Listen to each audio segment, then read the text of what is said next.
This happened one time when I was sleeping over at a friend's house. I think I was about 10 or so. I had a really good friend named Jordan back then, and I would go to his house sometimes to hang out. A few times I stayed overnight, and he lived pretty close to me. So I remember that one time when I went over to sleep over at his house, we were outside in the early afternoon. He lived in a pretty quiet neighborhood for the most part, but there were a lot of other houses nearby. Jordan's yard was fairly big, so we were outside playing some kind of sport. I remember that he had a neighbor directly across the street. The neighbor was a man who was somewhat thin and had kind of blonde, messy hair.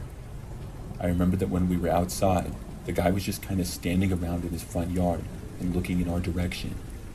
Jordan told me that the guy always seemed odd to him. I didn't really ask why or anything. At least I don't remember.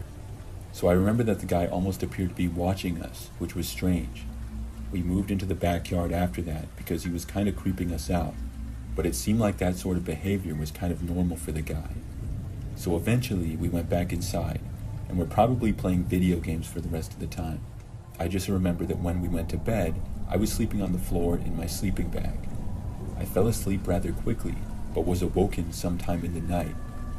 I remember being wide awake when I woke up, so I just started looking around. Everything was dark and completely silent. The only noise was the sound of a highway getting an occasional vehicle off in the distance. I'm really not sure what time it was, but probably like 1 o'clock in the morning if I had to guess. Then I suddenly heard the sound of somebody walking inside of the house. It was like there was footsteps somewhere on the first floor. This immediately seemed odd to me. Things had been so quiet, and I knew Jordan's parents and sister had long gone to bed. I was hoping that maybe it was one of them. Then I heard the footsteps coming up the stairs and headed for the hallway that Jordan's bedroom was in. Jordan's room was at the very end of the hallway, so I could see the top of the stairs from where I was. As I was looking over, I soon saw a man walking up. He was moving pretty slowly, but I soon recognized that it was Jordan's neighbor from across the street. As soon as I saw this, I knew that I had to do something. Jordan's door had been open for some reason, and I quickly left my sleeping bag, ran over to the door, and closed it. I then realized that there was actually a lock on his door, so I locked it. I heard the man walking down the hallway on the other side, and he seemed to be making a beeline for Jordan's room. I went over to Jordan's bed and shook him to wake him up. I then told him that I saw his neighbor inside the house. It was at about this time that the neighbor guy tried opening Jordan's bedroom door. With it being locked, it wouldn't open. Jordan was immediately just as scared as I was. We really didn't know what to do. There was no phone in Jordan's room, so we couldn't call the police. After trying the door a couple of times, the man stopped, and things were quiet for a few moments, but we did not hear him walk away. Then we heard this noise at the door. It sounded like the neighbor guy was perhaps trying to pick the lock on it. At least, that's what we both thought. He didn't have a key, but the door almost sounded like it was trying to be unlocked. At that point, Jordan just started yelling loudly. He started yelling for the man to leave, and also yelling to call the police, and I then joined in after him. Hopefully his parents would hear, and they had a phone in their bedroom. We were yelling that there was a man in the house and stuff. When this happened, not only did the noises at the door stop, but we then heard the guy starting to move away. Shortly after, we heard Jordan's parents get up, and a door to the house opened and closed. Jordan's parents came to his room and asked us what happened. When we told them, they of course called the police. The man had left and was not at his house when the police arrived. We talked with the police for a while and let them know everything that happened. Well, the next day I got picked up by my mom, and I heard from Jordan later on in the day that the police had arrested the man. That made us both feel a lot better. That was by far my craziest sleepover experience that I've ever had.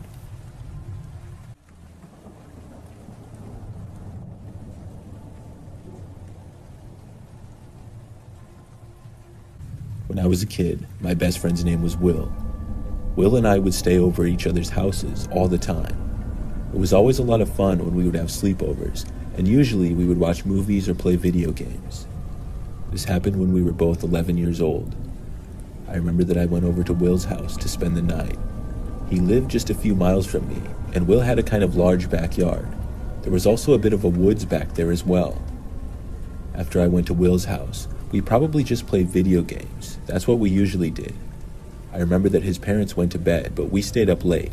We were in Will's bedroom, and he had a TV in his room. At probably like 1 o'clock in the morning, we were still gaming and going strong. It was the summertime, and we didn't have school the next day or anything. But also because it was summer, Will's room got kind of hot. I remember he walked over to open up his window because it was cool at night outside. There was also a breeze, but after opening up his window, I heard him say, "That's weird." I wondered what exactly he was talking about. When I asked him, he said that he thought he saw somebody in his backyard. I got up and walked over to him to look. We hadn't been able to see out of his window because he always had it covered with a blanket. He also didn't have a great view of things unless you were standing right by the window and looking out of it. When I looked, I didn't see anybody. Will said that the guy was gone now. There were quite a few trees and bushes in Will's backyard. Hearing that Will thought he saw a man back there was creepy, but it was also kind of exciting. I asked Will where he was and what he looked like and stuff. Will said that he only saw the guy for like a second, and he went behind one of the trees, so he didn't get a good look. He also said that he was kind of far away. We kept watching the window for quite a while, but didn't see anything. Will then asked me if I wanted to go out there. I guess we were feeling brave. I said yes. It was really dumb looking back, and we should have just stayed inside, but we decided to go outside and look around to make sure that things were okay. We left Will's bedroom and walked through his house to the back door.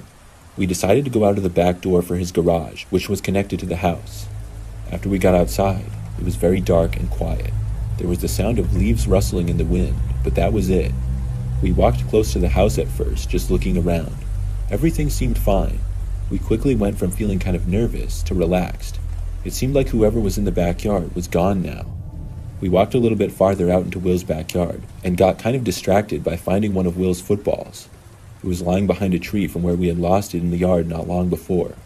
Will picked it up and threw it at me. We started to toss the ball around a little bit, and we kind of wandered off to the back part of his yard by the woods. It was then that we heard a noise coming from sort of by the house.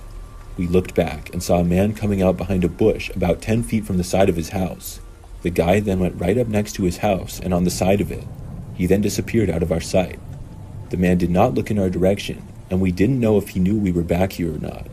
There was a good chance that he had heard us, though. We were probably at least 100 feet away. Now we were in a tough spot. We wanted to go back inside, but we're so far away from the house. Will said that we had to go back, but I didn't want to go near the guy. The back door to the garage that we came out of was also unlocked. I just hoped that the man wouldn't go over there. The good thing for us was that the garage door was on the opposite side of the house where the man was.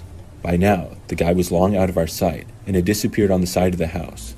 We didn't know if he was in the front yard now or still on the side. Will and I decided to run back. He counted to 3, and then we both took off, sprinting as fast as we possibly could for the back door. I didn't look in the direction where the man had gone the entire time. I didn't want to know where he was. Pretty soon, we made it to the back door. Will and I both went in as fast as we could, and then closed it. Will locked the door as soon as we were inside the garage. It was a crazy adrenaline rush, and for just a second when we made it in, I felt relieved. But then, we heard the doorknob turn. This was probably less than 5 seconds after Will had locked the door.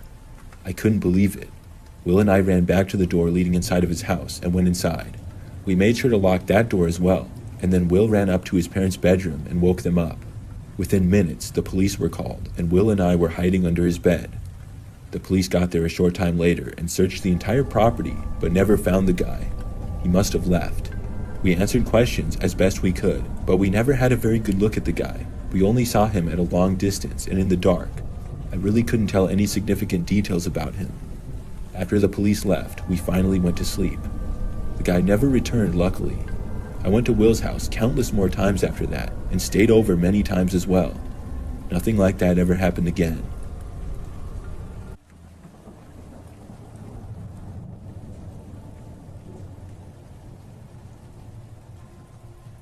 My scariest experience at a sleepover happened back when I was 12.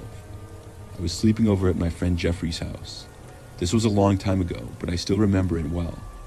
I would stay over at Jeffrey's house all the time. We would usually play video games until we got tired and then go to sleep. The nice thing was that Jeffrey had a bunk bed, so I didn't have to bring a sleeping bag or anything.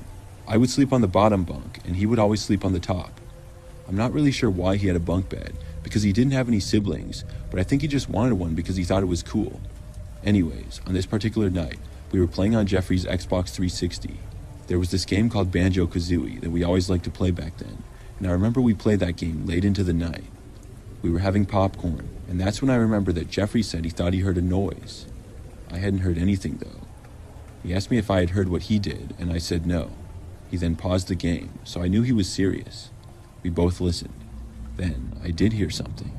It was coming from outside, just past the bedroom window. There was a large bush, and it was moving. He had shades covering most of the window, but there was a small opening. We thought maybe an animal was there at first. However, the way the movements and sounds were, it seemed more like a person. We both went to the window and looked out, but didn't see anything. We looked out there for a good 2 or 3 minutes. After that, we went back to playing video games. At that time, it was just past midnight.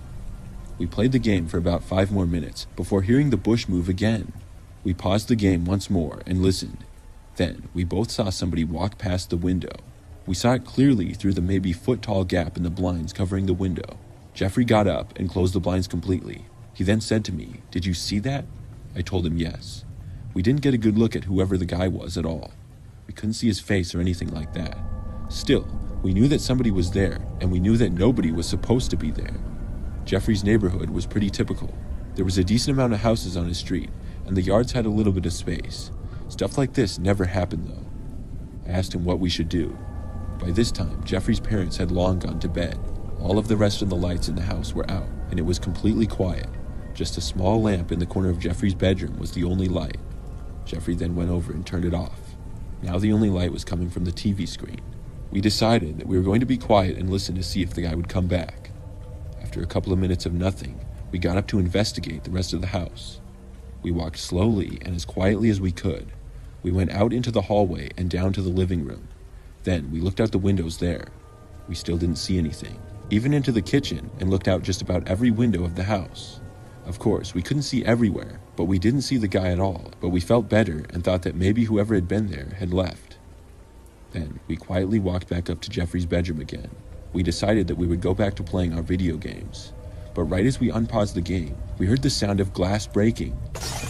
It was coming from the complete opposite end of the house. Jeffrey got up and closed his door quickly. He then said to hide. We both ran to his bunk bed and hid underneath it. There was enough space under there for both of us to fit, and we covered the side with blankets. We first heard some noises in the house, but stopped hearing anything a short time later. The good news is that whoever was in the house was not walking closer to us. Still, we weren't sure what to do. We didn't have cell phones, and the nearest home phone was in Jeffrey's parents' bedroom. After hiding under the bed for a good 5 minutes, Jeffrey said he was going to make a run for it to wake his parents up. He told me to wait there and keep hiding. 2 of us going in there would cause more noise, he said. He quietly got up and went to the door. We knew that opening the door would be the toughest part, and when Jeffrey opened it, I was half expecting to see the man right there on the other side. But thankfully, he wasn't. We didn't see the man, and Jeffrey quickly snuck down the hall into his parents' bedroom, which was really close by. Unfortunately for me, Jeffrey didn't come back right away, and I had to wait in his bedroom by myself. I was scared out of my mind.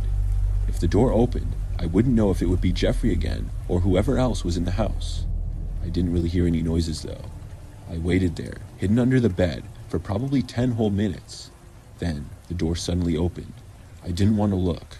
A few seconds later though, the covers moved right by my face. I looked, and it was Jeffrey. He told me that the police were now there. Then, I was able to get out from under the bed. I was surprised that I had heard nothing, but the police were in fact there. They were able to locate the man in the house, and he had actually gone down into the basement and was hiding in there. He broke in through the back kitchen window, which was pretty big. Looking back at that night, I'm really glad that Jeffrey and I had stayed up playing video games so late. If not, we probably wouldn't have heard the guy break in. I went to Jeffrey's house many times after that. We always talk about that from time to time, and I'm glad everyone is okay.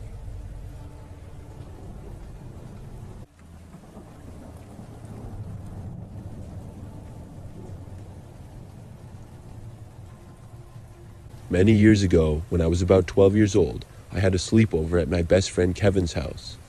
Kevin was my best friend from the time I was about 5 years old until probably college. We are still friends to this day.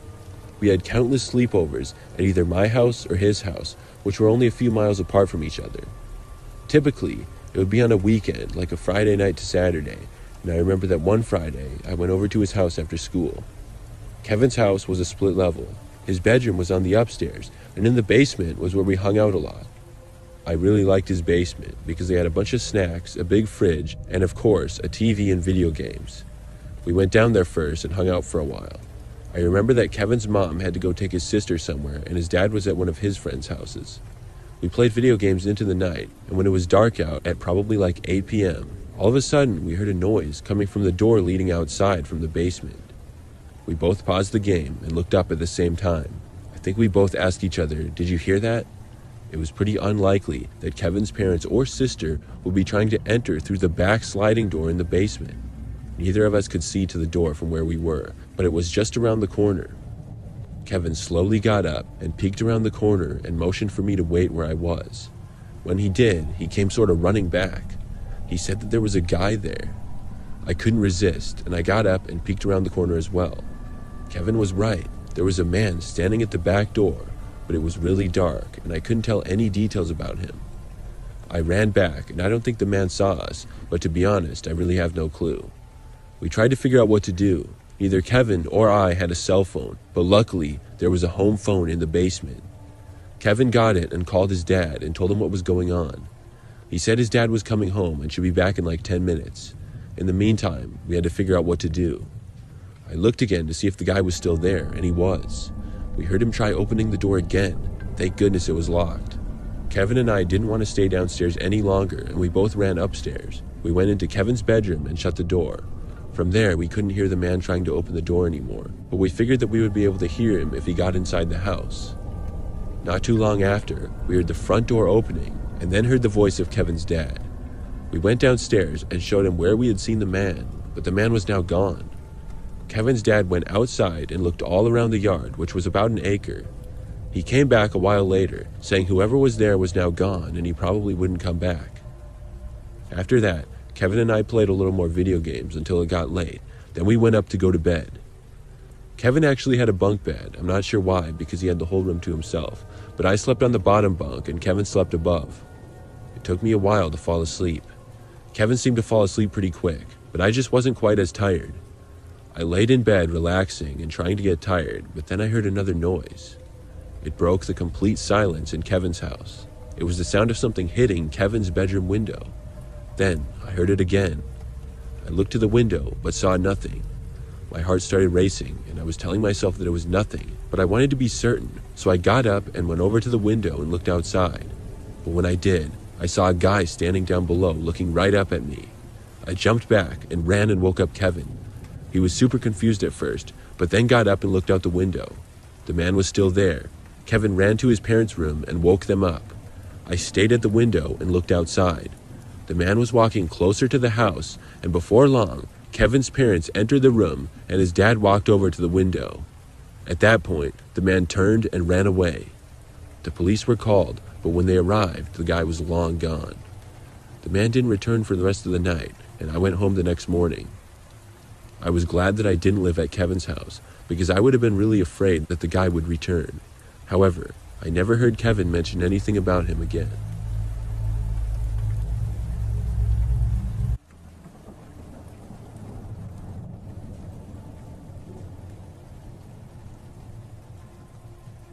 This happened back when I was a kid. I was 12, and my best friend Brian came over one Friday to sleep over. We would both hang out all the time. On this day in particular, he came over after school. That night, my parents and sister were gone at her soccer game until later, so it was just Ryan and I at the house. We were playing video games in the living room for most of the time. At probably like 8 p.m., there was a knock on the front door. It was really strange because we hardly ever had people knocking on our door. I paused the game and looked to the window. I couldn't see who was at the door from there, so I got up and walked over. Then I checked out of the living room window.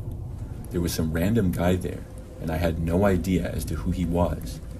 I didn't get a very good look at him, but enough to tell that I didn't know him. He seemed a little bit sketchy too, so I chose not to answer it. I went back over to the TV, and Ryan and I continued gaming.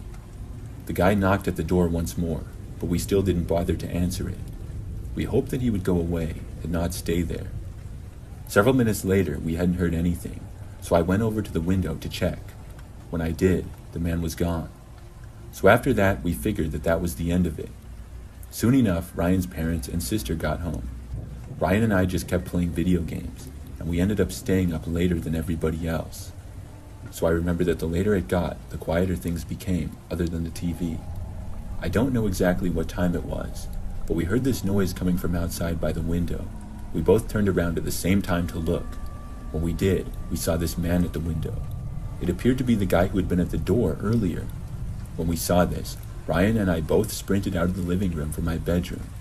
When we went inside, literally right after that, we heard the sound of glass breaking coming from the living room. It sounded like the man had broken into the house. We locked the bedroom door, and luckily I did have a phone in there. We called the police, and I could hear the man just for a moment inside of the house. But things got really quiet after that. He didn't seem to go anywhere near the hallway where the bedrooms were. The police were fast to arrive, and got there only about 5 minutes later. The next thing that I knew, they were inside of the house. My parents and sister got up from the commotion. When Ryan and I came out of my room, there were multiple cops in the house speaking with my parents. I found out that the man had been inside and was arrested. He was located hiding behind the living room couch. It was a crazy night, but after that, things were fine. Of course, we had to get the living room window replaced. I'm not really sure what the man was after or why he chose to break into our house. I really can't believe that he broke in. I'm glad that Ryan and I were able to get to my room and then call the police when we did.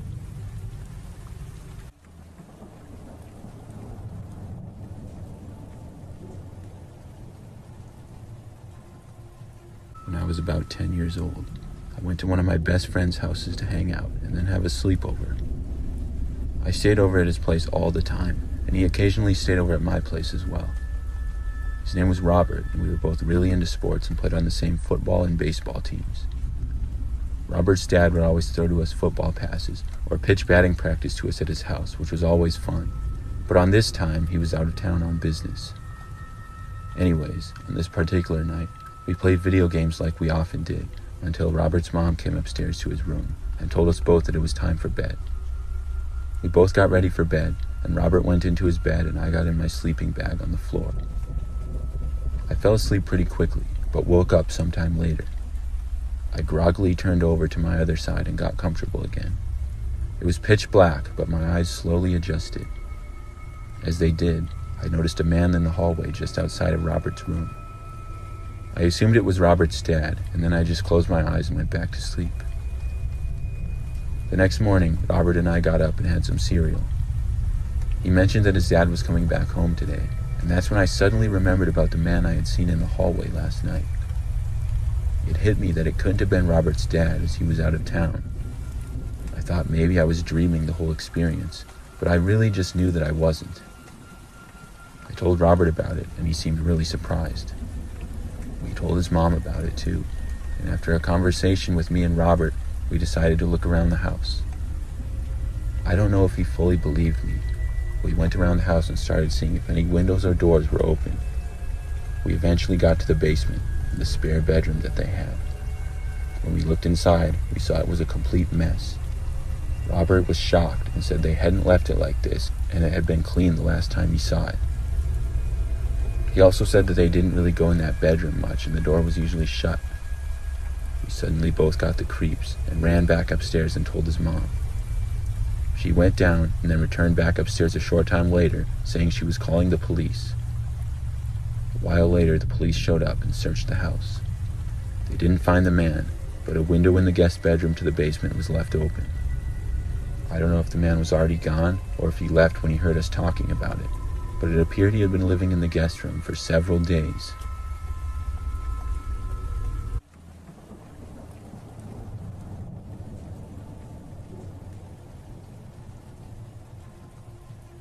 Back when I was a kid, I used to have sleepovers with my best friend all the time. His name is Joe, and we remain friends to this day. I'm guessing I was like 10 or 12 at the time. I really don't know exactly what year it was, but I remember that night really well. It was the summertime, and we were having some really nice weather. I went over to Joe's house, along with my older sister. Joe also had an older sister that was my sister's age, and they were also best friends. So all four of us were at Joe and his sister's house, and my sister and I were going to spend the night. For most of the day, Joe and I were outside playing basketball in the driveway. He lived in what I would describe as a pretty typical neighborhood. There were many other houses on the street, and they all had around the same size house and yard. The backyard was not very big, but was fenced in, separating it from his neighbors. There was enough space to play catch and things like that, though. I remember that we went inside for a while to eat, and we were playing some video games. Then somebody, I'm not sure who exactly, had the idea to sleep outside in tents. Joe's family went camping sometimes, so they had a few tents in the garage. I know it was either Joe's or my sister who had the idea, and Joe's parents thought it would be really fun as well. Joe and I would probably rather stay in and play video games until we got too tired to stay awake, but we ended up agreeing. We all took 2 tents and set them up probably 50 feet away from each other at the end of Joe's backyard. One was for us, and the other was for our sisters. We took out sleeping bags as well, and then Joe's parents made a campfire. They had a little fire pit, and we roasted marshmallows and made s'mores. When it got late, Joe's parents put out the fire and went inside. Then it was time for us kids to go to bed. Joe and I got inside our tent, and we went into our sleeping bags. I remember we played on our Game Boy Advances for a while. It was really quiet out there. We could hear our sisters talking in the distance from their tent at first. Eventually, they must have went to sleep because things got really quiet. Joe and I were still up though and playing our video games. Then we suddenly heard a noise as if somebody was walking in the yard and approaching our tent. They were walking slowly, but the strange part was that they were coming from the back side of the yard, not from the direction that the house was in. At first, we assumed it was one of our sisters. They were probably trying to scare us. Still, I had a bad feeling about it for some reason. Joe and I whispered to each other, asking if we had heard that. I remember Joe saying that it was his sister confidently, as if he knew that's who it was for sure. But for some reason, I didn't believe him. Then, suddenly, we could see the shadow of who was there. It certainly wasn't his sister. The shadow appeared to be of a grown man. We were both frozen with fear. The shadow got closer until it was right outside of our tent. The guy stood there for the longest time, but didn't open the tent. Then he started walking away. But he was walking closer to the house, or possibly towards our sister's tent. Joe and I moved over to the end of the tent, and we quietly unzipped it to get a look at who was there. I remember that we both stuck our heads out to look. We thought we were being inconspicuous, but apparently we were not. As soon as we saw the guy, he was like 20 feet away, halfway between our tent and our sister's. He immediately started sprinting to the end of the yard and hopped the fence like it was nothing. Neither Joe or me got a good look at the guy's face. He pretty much turned away as soon as he saw us. After that, we all went inside. I felt much more safe in there. I don't think the guy ever came back, but I'm really glad that he left when he did.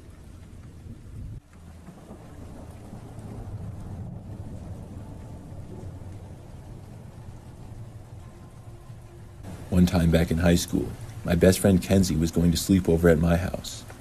I lived with my parents at the time, and I'm an only child. I remember that on this night, Kenzie had soccer until a little bit later. She played soccer in high school and was in a sort of rec league during the off-season. My parents both worked really early in the morning and usually went to bed at like 9 o'clock. So after that, I was the only one up, and I was in my bedroom watching TV. Kenzie got to my house at probably 9:30 and then went upstairs to my room.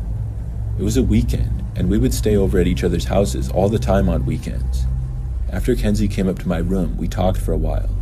It was probably 15 minutes or so after she got there, at almost 10 p.m., when I heard the front door opening.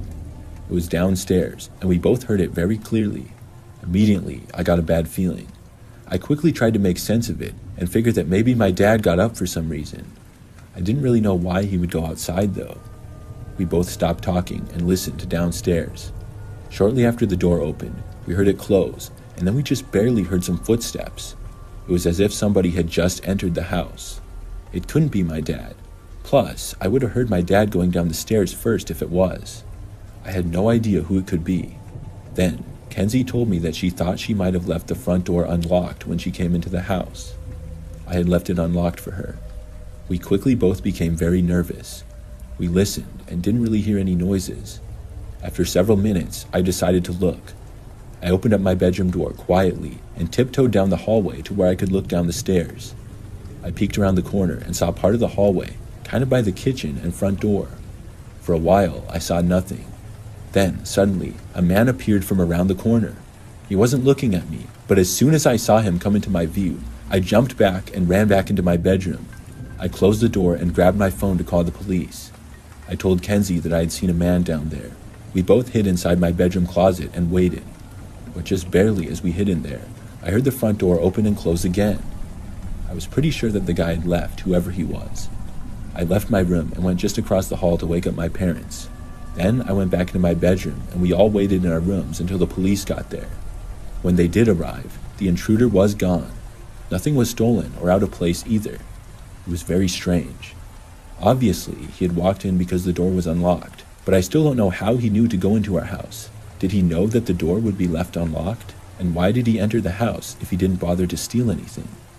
I don't know, and I may never know. Nothing like that happened again. This was years ago now, but I will never forget it.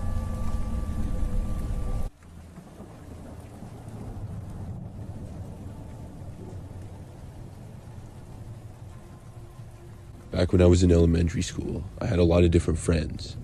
During those times, I went to several sleepovers, usually with my best friend James or some of my other good friends. At one point during 5th grade, though, I remember that I had a friend named Orion. I was pretty good friends with Orion, but not like best friends or anything. I thought he was cool, though. He was one of my newer friends because the previous year was his first at my school. I'd been to his house once before for his birthday, and I think his parents were rich or something because their house was super nice. He also had all the latest video games and a giant TV.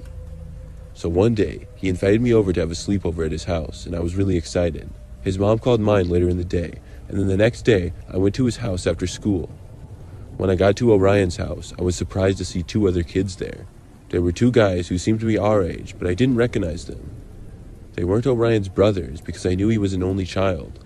He introduced me to them and said they were his friends from his last school. Their names were Joey and Thomas. I had no idea that Orion was having other friends over as well. It made me a little less comfortable because I didn't know these guys, but I figured that it would still be fun. Orion kind of started talking to Joey and Thomas and didn't seem to pay as much attention to me.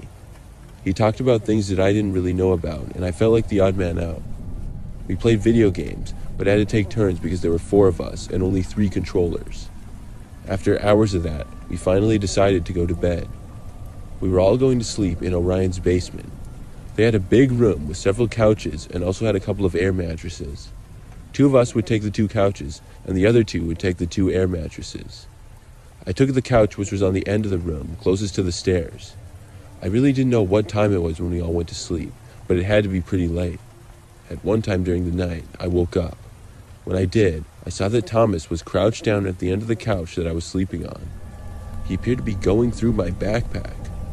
I mostly had school stuff inside of it, but had a bunch of other stuff as well. I was confused as to why he was doing this. Before I had a chance to sit up or ask him what he was doing, he stood up with my backpack in hand and walked out of the room. I sat up looking around wondering what Thomas, a kid I barely knew, was doing with my backpack. Everybody else was sleeping. About a minute later, I heard his footsteps coming back and I pretended to be asleep. When he was back in the room, I opened my eyes to see. I saw Thomas, but he no longer had my backpack, and my backpack was not back at the end of the couch either. Then, Thomas got back to his air mattress and went back to sleep. I fell asleep again shortly after, and the next morning when I woke up and my backpack still wasn't there, I confronted Thomas. In front of everybody after we were all up, I asked Thomas why he took my backpack during the night. I said that I had seen him. He started laughing, but I could tell in his face that he was nervous. He said that he never touched my backpack, and he didn't know what I was talking about. I described to him in detail what I saw, but he still denied it, and he started to get mad at me as well. I asked him where my backpack was, and then showed everyone how mine wasn't there. They suggested that I didn't even bring a backpack. Now this really made me mad, because it seemed like Joey and Orion were both taking Thomas's side. I told them that I was going home, and I needed my backpack. Then I called my mom. She came to pick me up, and even went inside Orion's house, and we both looked for it. But eventually, Orion's parents basically kicked us out and said that if it turned up, they would call us. I went home furious. Obviously, I had taken my backpack to Orion's house because I had gone there straight from school, and I always brought my backpack to school. Inside of my backpack, it was mainly school stuff like notebooks, folders, and pencils, but I also had some things of value, such as my Nintendo DS and several games for it, and other little knickknacks and some food. I told my mom all about what had happened, and she told me she would call Orion's parents again the next day if they didn't find it. This was a Saturday, and the next day, on Sunday, when I woke up, I went outside, and on the front step of my house was my backpack. However, it was open and emptied out, except for the school supplies. Literally everything was gone from it other than my notebooks, folders, and pencils. I was livid. The next day at school, I told Orion all about it, and surprisingly, he still took the side of his friend Thomas. He said that he had no clue how my backpack would end up at my front step, and then he got mad at me for accusing Thomas of stealing from me, and said that Thomas was his best friend. That basically ended our friendship, and I never hung out with him again, and barely even spoke to him for the next 2 years until he changed schools again. I really don't know who left my backpack at my front step. There's no way that Thomas would know where I lived. Overall, this was one of the creepiest things to happen to me.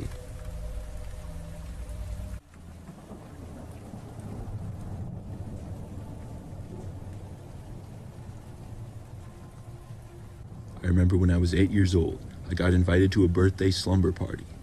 Something really strange happened, and I haven't told anybody about it to this day, so I'm deciding to write about it now.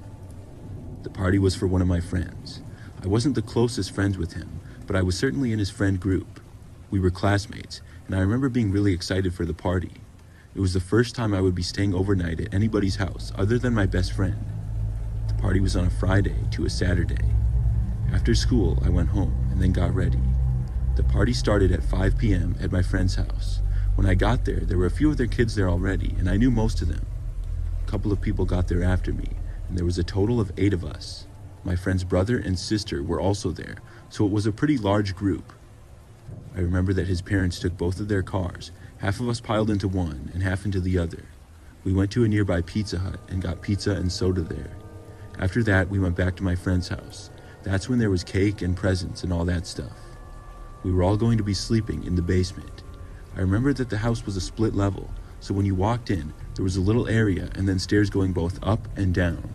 The basement was a big open space, but had a few connecting rooms. When we all got down there, we had our own sleeping bags and we set them up all over the basement. I put mine near a wall, and I happened to be closest to the stairs. We all started playing video games down there, and I remember they had multiple TVs set up. They had a GameCube going, a Nintendo 64, and somebody even brought a PlayStation. It was a lot of fun, and it went late into the night. Finally, I'm not even sure what time it was, but if I had to guess, it was maybe 2 a.m. The TVs finally went off, and everybody went inside their sleeping bags and fell asleep. Everybody except me, that is. I was laying down with my eyes closed, but was unable to fall asleep. I'm not really sure why, but I just wasn't really that tired. I laid there with my eyes closed for the longest time, and eventually I sat up and looked around. It was dark and completely silent. Everybody else was fast asleep. I kind of had to use the bathroom though, probably from all the Mountain Dew I had been drinking. There was a bathroom in the basement, but I would have to step over multiple people to get to it. Rather than risk waking them up, I had easy access to the stairs, and I decided to use the upstairs bathroom instead. I got up and walked up the first set of stairs into the foyer near the front door. In that area was where everyone left their shoes. There was also a coat closet and a window next to the front door as well. When I got up there, I immediately saw a man's face looking in the window. I was shocked, and I sprinted up the rest of the stairs. Once I was up there, I quickly ran down the hallway and into the bathroom. I couldn't believe what I had just seen. I didn't know who the man was looking in the window, but I was certain that he was not supposed to be there. I used the restroom, but before I left, I had to psych myself into going back downstairs. The man might still be looking in, and I did not want to walk past him again. I opened the bathroom door and walked out. I soon made it to the top of the stairs. That's when I heard a quiet knock on the front door. It wasn't loud enough to wake anybody up, but it was certainly loud enough for me to hear it. I was really freaked out now. I waited at the top of the stairs. I stood there for probably 2 or 3 minutes. The guy knocked again. Finally, I made a run for it. I went down the stairs as fast as I could, and I told myself not to look at the window. When I was almost at the bottom of the stairs though, of course, I looked at the window. Nobody was there at first, but then quickly the man appeared again. He was looking right at me. I ran even faster and went all the way down the next set of stairs back into the basement. Everything in the basement was still silent and dark. Everybody was still asleep. The window to outside was just barely out of my view. I was glad that I couldn't see the man. I heard another quiet knock from the front door though. Then I heard the knob to the door turn as if the man was trying to get inside. I had no idea who this guy was or what he was doing. I did my best to fall back asleep, but I still couldn't. By now, I was probably even more awake from seeing the guy than ever. I heard him around the front door, knocking quietly on the door or window or trying to open the door. That lasted for probably 10 or 15 minutes until things finally went quiet again. I was thinking about waking somebody up, and I almost did, but I decided not to. There were a couple of windows in the basement. The basement was only like half underground in the front. These windows had blinds covering them though. But only about 10 minutes after I stopped hearing the noises around the front door, I started hearing a quiet knock at the window. This lasted about 5 minutes before going back to the front door area. I closed my eyes and covered my ears. I did my best not to think about it and to try and fall asleep somehow. Eventually, I did. When I woke up the next morning, it was 8 a.m. and most of the other kids were awake. We all went upstairs and had pancakes for breakfast. Shortly after that, everybody's parents started coming to pick them up. My dad came and picked me up, and I went home. I never told anybody about the man that I had seen. I'm not really sure why I didn't tell anyone, but I just didn't. Soon after, I forgot about it, but over the years, I've remembered it, and I think about it time and time again. I still wonder who the guy was and what he was doing. Was he trying to break in, or was he just messing around? I just know that he really scared me that night.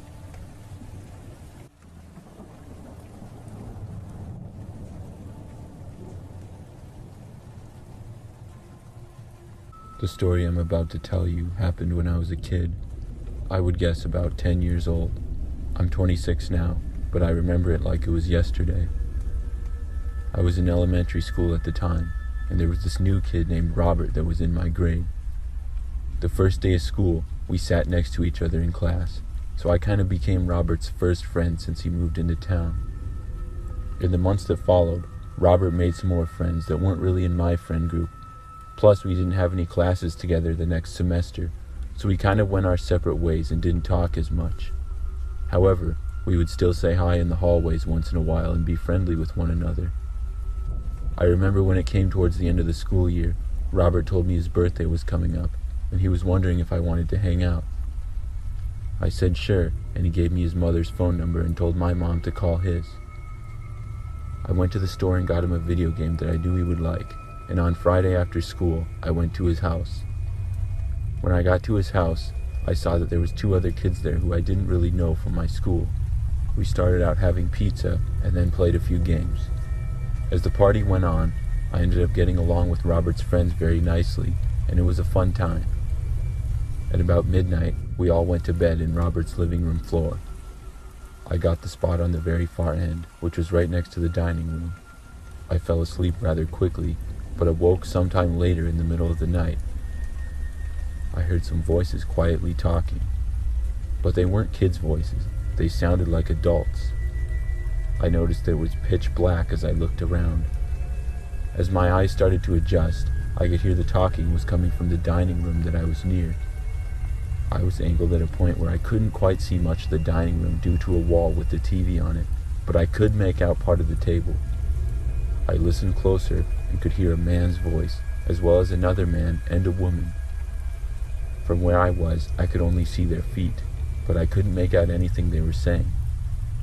I figured it had to be Robert's parents, but I didn't know who the third person was, because Robert told me he didn't have any siblings. Plus, this man seemed to be a full-grown adult. Just then, I heard one of them raise their voice. I squinted and looked at my watch and saw that it was slightly past 4 in the morning. It seemed a little bit odd for his parents to be up at this time. I looked at the rest of the boys sleeping to see if any of them were awake, but they all seemed to be fast asleep. I wasn't tired anymore, however, and I guess my curiosity got the better of me because I leaned over slowly and looked around the corner into the dining room. I saw a man in a black jacket and another man and a woman who I assumed were Robert's parents, though I couldn't make out anybody very well in the dark. They were talking, but I couldn't really tell what they were talking about. Then, they all seemed to notice me, and they all stopped talking at once. I quickly ducked back into my sleeping bag and closed my eyes again to go back to sleep.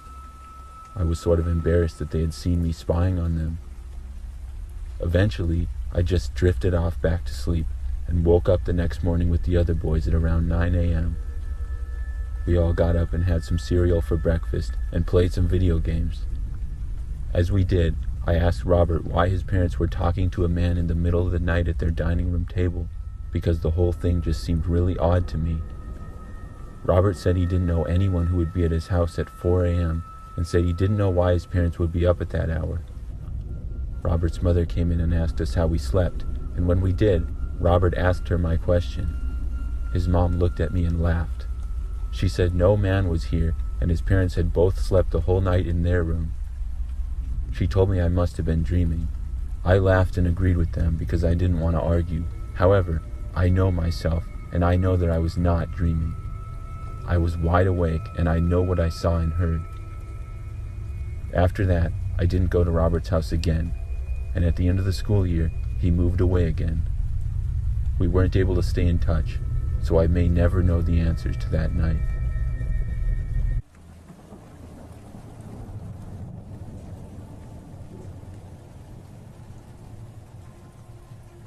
This is something that happened back when I was a kid. I believe I was about 8 or 9 years old. During that time, I had a lot of friends at school, and sometimes would hang out with them. One of my friends was named Adam, and he was having a birthday party that I got invited to. The party was on a Friday after school, and there was going to be a sleepover at Adam's house. Not that many other people were invited. I think just 5 or 6 people, if my memory is correct. I knew most of the guys pretty well, but a few of them not so much. After school on Friday, I went home, and then my mom dropped me off at Adam's house sometime in the afternoon. I don't remember all that well what we did, but I know there was pizza and ice cream. That night, though, we all went into Adam's basement to watch a movie. We were all going to be sleeping in Adam's basement. It was pretty nice down there, and in the main living room area down there, they had a large TV. There were a few couches, and one person could sleep on each one. The rest of us would sleep on the floor in sleeping bags. After Adam's parents went to bed upstairs, all of the lights in the house were out, and we were watching the movie. Adam's basement was not completely below ground, so there was a little window near the top of the wall that was behind us. I remember that during the movie, for whatever reason, I randomly turned around and looked to the window. When I did, something caught my eye. I couldn't see all that well, but it looked like a man was looking in. I tapped on the shoulder of whoever was next to me. I don't remember who it was. But he looked back, and we both saw the guy. That's when the kid next to me stood up. Everyone saw him stand up, and then he was like, "Who is that guy?" Everyone looked towards the window. The crazy part is that the guy was still there looking in. He didn't even move. He was definitely a grown man, but none of us recognized him. Everybody then started freaking out. We all ran upstairs, and Adam went to wake up his parents. About a minute later, Adam's parents went downstairs to look, but the man was gone by then. I remember that Adam's dad went outside with a flashlight and looked all around the house. He came back in maybe 5 minutes later and said whoever had been there was gone. I didn't know exactly what time it was then, but it was pretty late, maybe like 11 p.m. if I had to guess. Adam's parents asked all of us if anybody wanted to go home. They said they could call our parents, and if we didn't want to spend the night, it was fine. Everybody wanted to stay though. I think we all figured that it was some random guy looking in for whatever reason, and he wouldn't come back. Plus, there were like 6 of us, so it didn't feel quite that scary. After that, Adam's parents went back to bed, and all of us kids went back into the basement. There, we resumed our movie.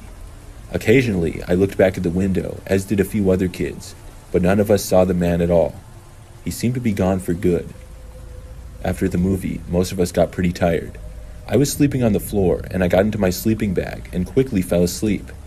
The next thing I remember is waking up. When I did, I remember noticing that it was still completely dark.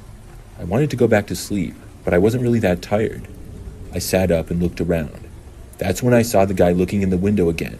He was just as he had been before. I couldn't believe it. I crawled over to whoever was closest to me, and it was a kid named Darian. I pointed to the window, and when Darian saw it, he started running for the stairs. I followed him, and when we made it up, Darian began knocking on Adam's parents' bedroom door.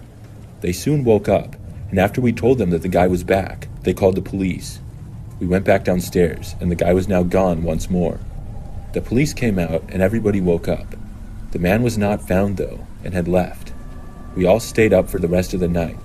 I think it was like 4 a.m. when the guy came back the second time. After that, all of our parents were called pretty early in the morning, and they came and got us. I would guess that the man never went back to Adam's house after that. If he did, I think Adam would have told me. That was definitely the scariest experience I've ever had at a sleepover, though.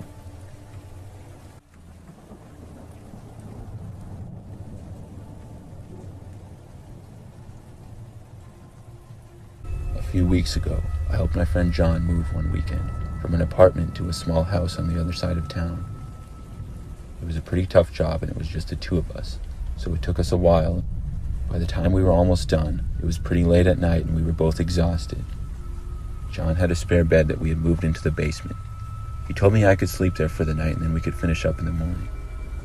I took him up on his offer because I really didn't want to drive the 10 minutes back to my place as tired as I was. Plus, we still had a few things left to move. It was a pretty comfortable bed he had down there, and it felt great to lay down and close my eyes. I was starting to drift off when I noticed some noises. It sounded like something moving around down there, but I couldn't tell where the sounds were coming from exactly. I looked all around the basement and didn't see anything at all. It was sort of creepy, but I tried my best to just ignore it. The noises continued though, and I thought maybe it was mice or something, which was pretty gross, but as tired as I was, I eventually fell asleep. The next morning, after I woke up and went upstairs, John asked me how I slept down in the basement. I told him it was good, but I mentioned the noises I had heard. He then told me that he too had heard noises as well coming from what sounded like the basement, but figured it had to be me making the noises. He said he also heard noises in another area of the house as well. I think we both got a little creeped out by this, but we figured it had to be a mouse, and went on with the job of moving the rest of his stuff. I was moving a few of the last boxes to the basement, and I guess I was carrying too many and dropped one of the boxes on the floor.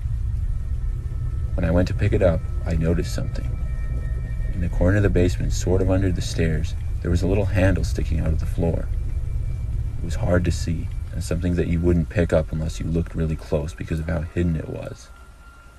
I told John to come over and take a look.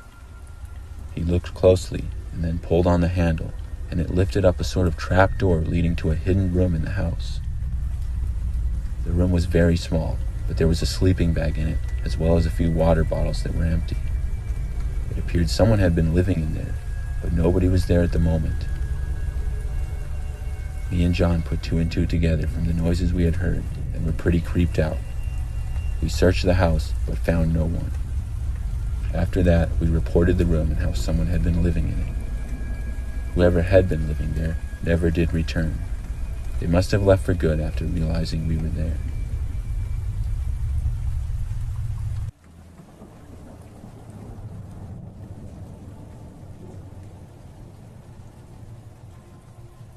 This is the story of the strangest sleepover I ever had. It takes place probably in like 2009 when I was 12 years old. I could be wrong on the year, but that's my best guess. I have an older sister who's 3 years older than I am. She did a lot of activities growing up and had a lot of friends. I remember that at one point, she made a new friend. I don't even know where, and I don't remember the friend's name, but it was through one of her many activities, like dance or gymnastics or something. I just know that it wasn't through school, because I was told they didn't go to the same school. My sister went to this girl's house maybe once or twice, and I remember my sister telling me that the girl had a brother around my age. She said that he seemed kind of weird though. I didn't think much of it, but about a week later, my sister got invited to her house for a sleepover. I remember her asking my mom, and then my sister said that the girl's brother wanted me to come sleep over as well. This confused me because I had never met the kid. It seemed strange to have a sleepover the first time hanging out. My mom asked me if I wanted to go, and at first, I said that I didn't. I would rather stay home and play video games, but my mom told me that I might enjoy it and make a new friend. I decided to have an open mind and go with my sister. Maybe he was cool and we would end up becoming best friends. So that Friday, my mom drove us to their house and dropped my sister and I off. My sister's friend lived kind of on the other side of town, probably like 10 minutes away. We went inside and I met the kid, whose name was Luke. He seemed pretty normal to me at first. His parents were nice, and so was his sister. After meeting everyone, our sisters went off on their own, and I went into Luke's bedroom with him. When we were inside of his bedroom, he didn't really talk to me. I asked him a couple of questions, but he didn't seem that friendly at all, to be honest. He also didn't really seem like the type of person that I would be friends with. We didn't seem to have the same interests. I was really into sports and things like that, and I didn't see any sports stuff around his room at all. I asked him if he liked sports, and he said, "No, I hate them." It was a bit of a letdown for me, but I thought maybe we would have some common ground. To be honest though, the kid didn't really seem like he wanted me there at all. It was kind of awkward. He wasn't saying anything, and we were both just standing there looking around. Finally, Luke said that we should go to the park. I thought this was a little bit odd because the sun was going to be setting soon. I said sure though, and he told me that there was a cool park that he goes to all the time. We left his bedroom and then walked down the hallway and outside of his house. I remember wondering if we should tell his parents that we were leaving or something. Luke didn't seem concerned about it at all though, so I figured it was all right. We walked down his street to the end of it. Then we turned and walked down another street. We soon went down several more streets. It ended up taking like 20 minutes to get to the park and was a lot farther than I thought it would be. When we got to the park, it was pretty standard. There was a spot with monkey bars and slides and stuff, and then a little field with picnic tables. The whole park was between several residential streets. After a few minutes in the park, Luke pointed to a tree a ways away. He told me to go over there and said there was something cool. I walked over to the tree, not really knowing why. When I got pretty far away from him, I asked him what was over here. He told me to look behind the tree, so I did. There was nothing there though. It was just a random tree in the middle of the park. I looked back over at Luke and yelled, asking him what was over here. When I looked to Luke though, I saw him running away. He was just about out of the park already, and he quickly disappeared around the corner. I was so confused. I looked all around, and the park was now completely empty. I then walked over to where Luke had left the park. He was nowhere to be seen. I yelled his name as loud as I could several times, but I got nothing in response. By now, it was starting to get dark out. I tried to remember the way that we had come to the park, but I really had no clue. I wasn't very good with directions at that age. I started walking in what I thought was the correct way back.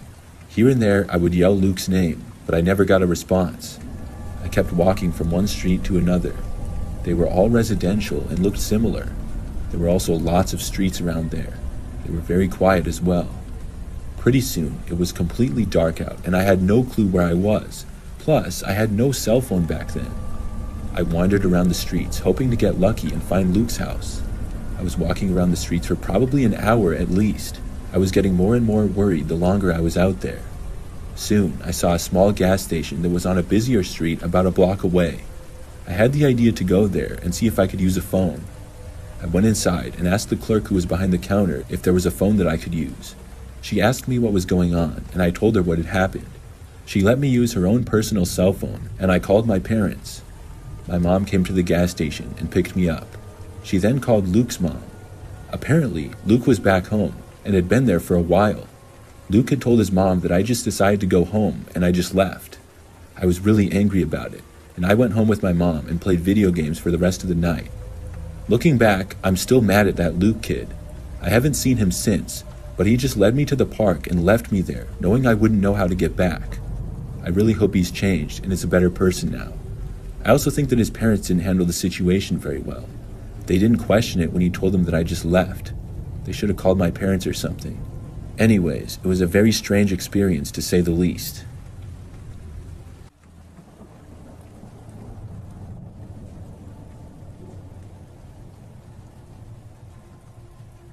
When I was a kid, my best friend's name was Sam. We lived only a few miles away from each other and would hang out all the time. I remember that many times I would go sleep over at his house, and he would also stay over at mine sometimes.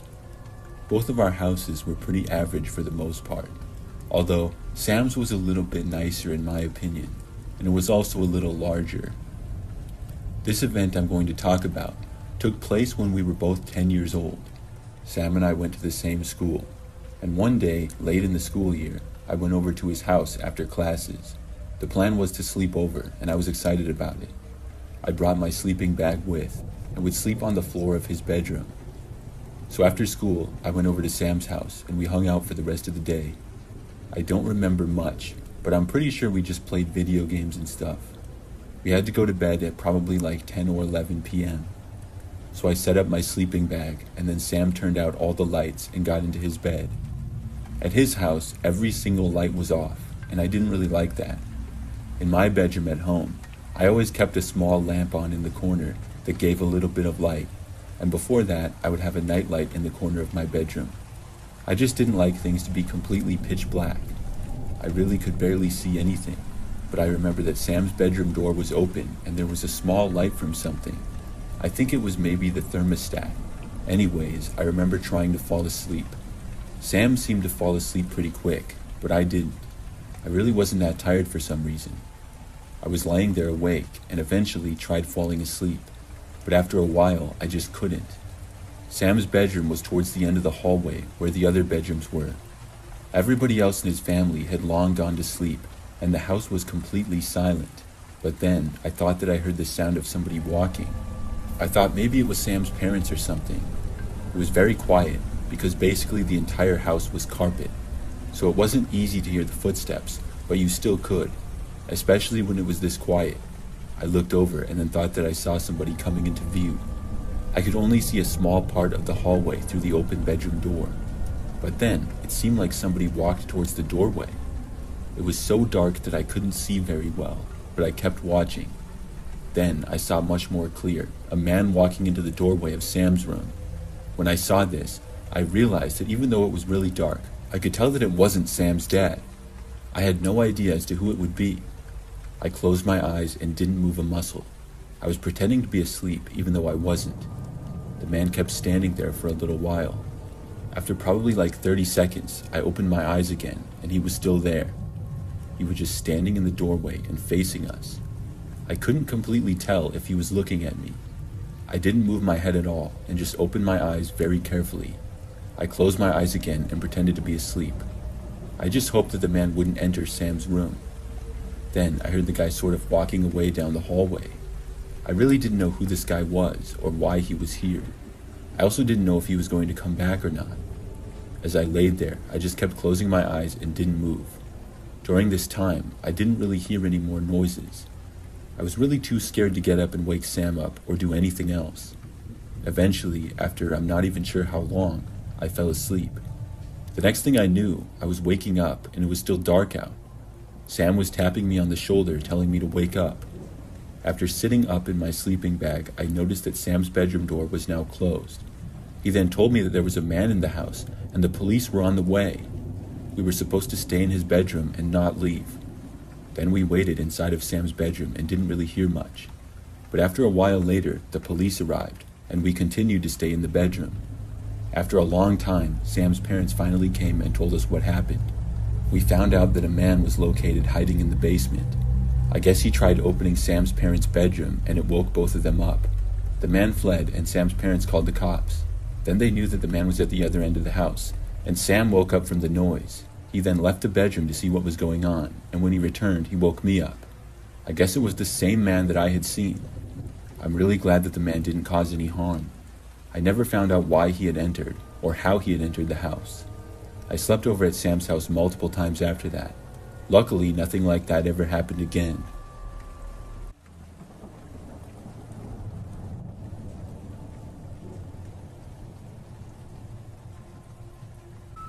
The story I'm about to tell you occurred when I was a boy, about 8 years old. I was at my best friend Jack's house, and it was my first time having a sleepover. We hung out and played some football during the day, and then we played video games at night until it was time for bed. Jack slept in his bed, and I slept in my sleeping bag that was at the other end of the room. All of the lights got turned off at about 11, and I tried to go to sleep.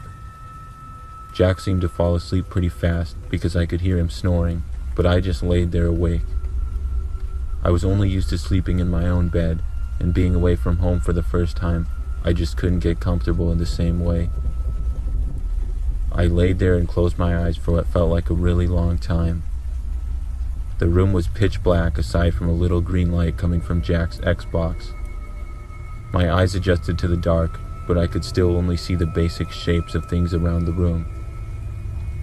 After closing my eyes for a while longer, I was still unable to sleep, so I opened them and started to look around the room once again.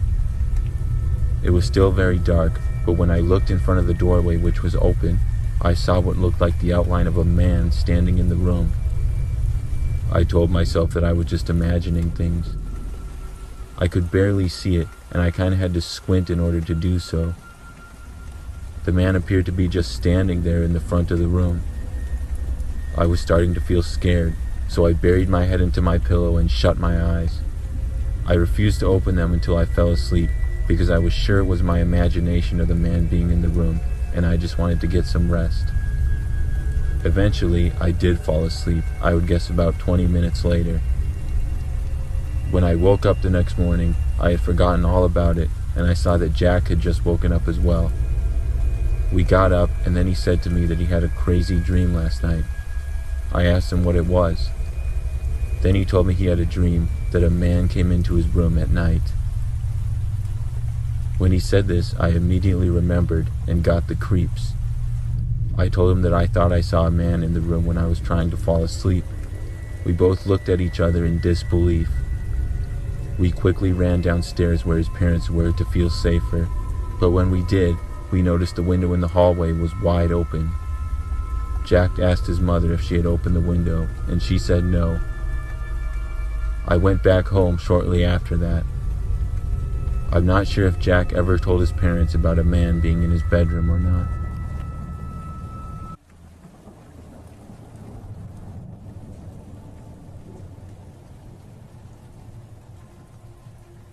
This happened just a few years ago, and I remember it like it was yesterday. Me and my friend Ethan had planned to have a sleepover at some point during the summer. Me and Ethan were pretty close friends ever since we met, and we liked hanging out with each other all the time. We were only 15 and 16 when this story occurred. On this day, I was outside playing basketball when I got a call from Ethan.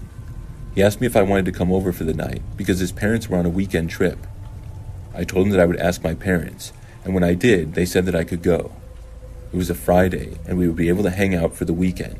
I packed my stuff and left my house. Ethan's house was only about a half a mile away from my house, so I could just walk there and be there within 10 minutes. Things were peaceful and quiet while I walked, but about halfway through, I saw a man at the end of the road. He was walking in my direction, but was walking on the left side of the street, and I was on the right. I thought nothing of it, but then the man started walking towards me. I was really alarmed by this because I didn't know who it was. When he got closer, I could now see what the man looked like. He was very tall, maybe 6'4", and wore a green jacket and jeans. I wondered what he wanted, and was kind of getting freaked out because I was pretty short at 15 and only about 5'5".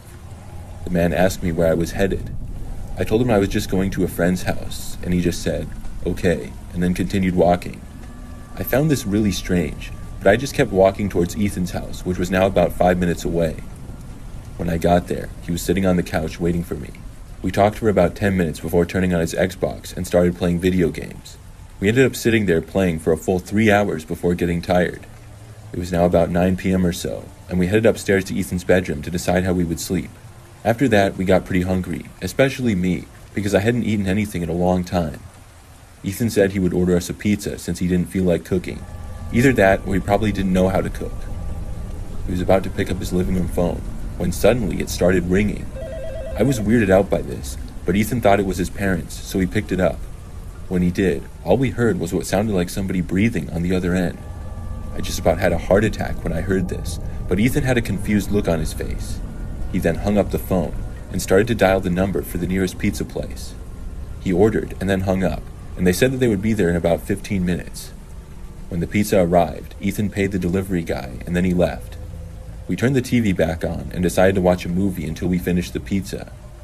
We watched about 30 minutes of it, and then turned it off and headed upstairs. We were both pretty tired and were going to go to bed. As soon as we went upstairs, though, we heard the living room phone ring again. We thought this was strange, and plus, it was pretty late at night. Ethan and I walked back downstairs to answer the phone, but when we did, we heard the same breathing from earlier. Now I was officially creeped out. Ethan was now really annoyed, and he told whoever it was to stop or he would call the police. Looking back, I don't know why he even said that, because when he did, I could see the fear in his face when the person on the other end of the phone spoke. He didn't harass Ethan or anything, but he did say something worse than that, at least in my opinion. The person on the phone said Ethan's real home address. As soon as he said that, Ethan had a face of fear and yelled at the person, demanding what he was talking about. "Look outside your living room window," they said. When we did, our hearts dropped, and this is something that I'll never forget. Directly in the middle of Ethan's front lawn was a man. We couldn't believe what we were looking at. We couldn't even see who it was now because of how dark it was. Ethan hung up the phone and continued to stare at the person. This lasted for about 30 seconds, when suddenly, without warning, the man literally sprinted to the front door. When he reached it, he started slamming his whole body against it, over and over again. Ethan and I ran upstairs and locked ourselves in his parents' bedroom.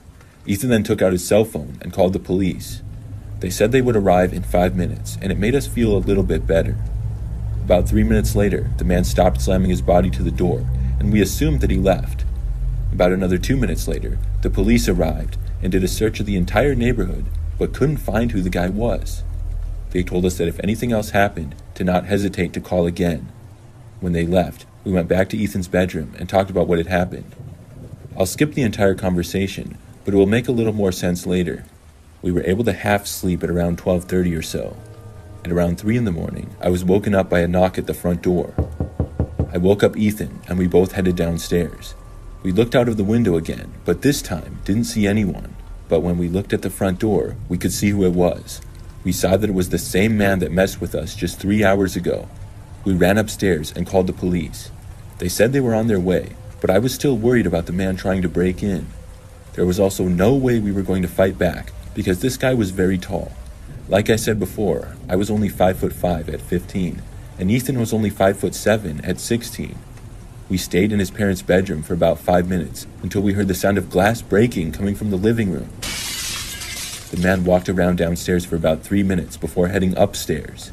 We ran to Ethan's parents' bathroom and hid in there. About 2 minutes later, we heard the police sirens coming from about a block away. The police were able to make it inside. Ethan and I walked out into the hallway and saw downstairs the police were holding the man, only something seemed familiar about him. My heart skipped a beat when I realized it was the same man who I had talked to on my way to Ethan's house. The police left with him, but we couldn't sleep for the rest of the night. At around 7 in the morning, I packed my stuff up and left. When I got back to my house, my parents were in the kitchen. They asked me how the sleepover was, and I said it was good because I didn't want to talk about it. Then I just went into my bedroom and laid on my bed, tired and exhausted. The next day, my parents got a call from Ethan's parents, and they told them that they didn't want me back at their house again. My mom looked confused when they said that and asked what they were talking about. They said that I broke the living room window, but I could hear Ethan telling his parents in the background that it wasn't me. I told my mom the whole story, and she believed me. They ended up arguing on the phone for a full 5 minutes before hanging up. That was the last time I went to Ethan's house, but at least we could have sleepovers at my house from that point on. I guess after the man continued walking after speaking to me, he must have followed me to Ethan's house, which explains how he got his address. Me and Ethan are still friends today, and nothing like that has ever happened since. To this day, I still wondered why the man followed me to his house.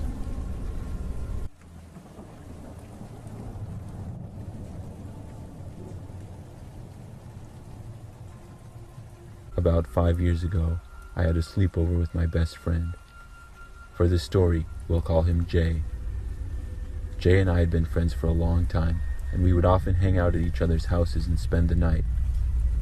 On this particular occasion, it was a Friday night, and he came to my place to play some Madden. We had planned before that he would stay over, so we were hoping to stay up really late playing against one another.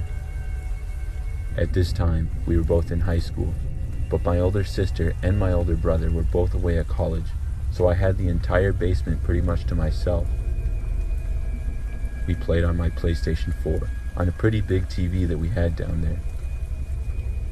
We played on my PlayStation 4, on a pretty big TV that we had down there.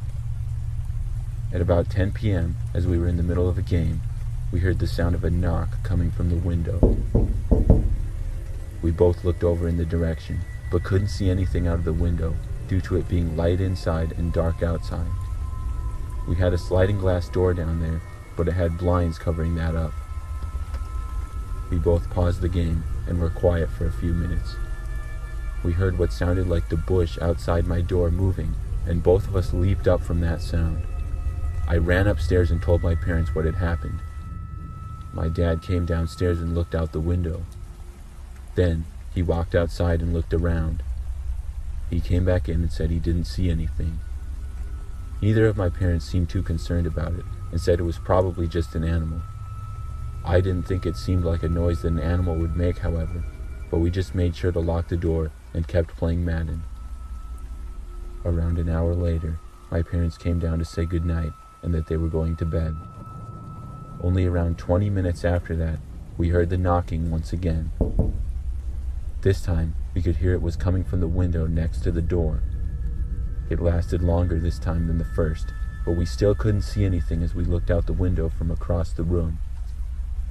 It was pretty creepy, but my parents had just gone to bed, and I didn't want to wake them, so we tried to ignore it. We couldn't help but feel a little scared, though. We paused the game again and started talking about what we should do. We debated going outside or looking out the window. We decided to look out the window, but when we did, we saw nothing. After staying alert near the door for a while, we finally calmed back down and went back to playing video games until about 2 o'clock in the morning. During that time, we had no more interruptions. We both got pretty tired by then and decided to go to bed.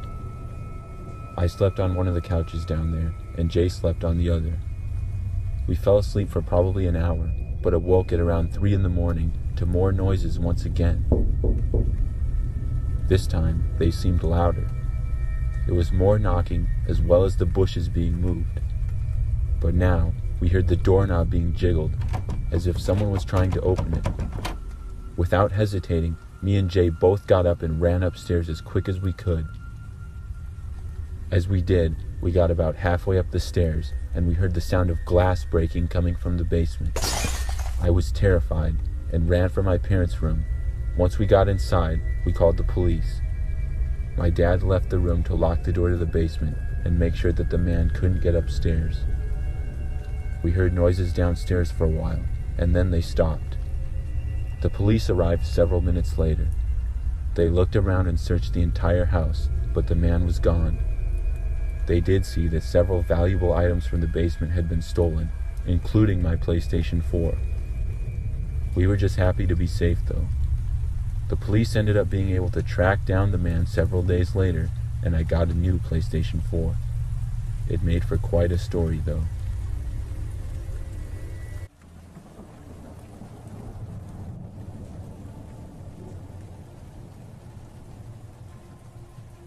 This story happened about a year ago. I worked for a company where I would have to travel occasionally for work projects. During one work project in particular, I carpooled and traveled with a coworker named Jake to an area about 4 hours away. I will start out by saying that even before my trip, my overall impressions of Jake were that he was sort of weird. I wasn't all that excited about the idea of just he and I traveling together for work, but when Jake asked me to carpool with him, I just said, sure. Immediately, I hated myself for saying yes so fast, but I didn't want to insult him by saying no. Plus, he offered to do all the driving. I figured that without having to drive, I could tolerate him, and we left that morning and had a long and busy day of work. By the time we were done on location, we had some things that we needed to wrap up. Ideally, we would do this back at the office, but we were 4 hours away and it was already 7 p.m. We drove back and got within about an hour away, but we were both really tired. Jake said that he thought he was too tired to make it back to the office. However, his apartment was only 20 minutes down the road and said I could sleep over if I wanted. The truth is, I didn't want to, but I didn't really have a choice and figured it wouldn't be too bad, so I agreed. When we got to his apartment, I saw that there was already a sleeping bag next to his couch. He said I could sleep in the sleeping bag on the couch, and overall, his place was decent. I pretty much went right to bed after the long day of work, but I woke up suddenly from my deep sleep. The sleeping bag that I was in was as if it was zipped shut completely. It was over my head and I couldn't see anything. I felt around to try to lift the sleeping bag from where my head was, but I couldn't find the top of it. Then I realized what was going on. The top of the sleeping bag was being held shut. It was really hot in there and I was sweating.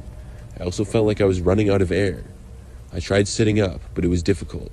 I was still being held down, and I realized that somebody must be holding the top of the sleeping bag closed. I started hitting at the area and trying to wiggle myself off the couch. At last, I was able to escape. Whoever had been holding the sleeping bag closed was now gone.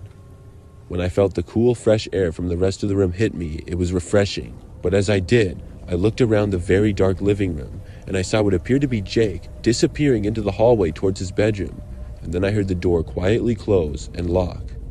Why had Jake done this to me? Was he joking or was he serious? It definitely wouldn't be a good joke to nearly suffocate someone and then run away in the middle of the night. I was wide awake now, and I looked at the clock. It was 5 a.m., and I had been sleeping for a good 6 hours or so. We would have to leave for work in only a few more hours, so I just went on my phone and stayed up for the rest of the night. I really didn't want to take a risk going back to sleep after what had just happened.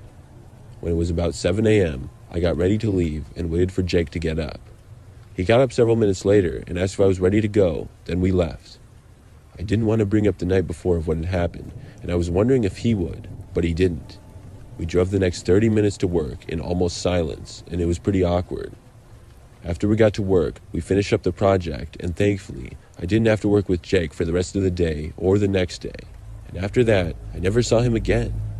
Like 2 weeks later, when I hadn't seen him at all, I asked a coworker who told me that Jake had been fired. I wasn't able to find out from anybody why he was fired though, but I was glad that he was gone. I remember that I had been friends with him on Facebook, so I searched for him, but he was now gone from Facebook. I thought maybe he deleted me, but after searching, I still couldn't find him. I'm not sure what happened to him or where he went, but I'm almost certain that he tried to suffocate me that night.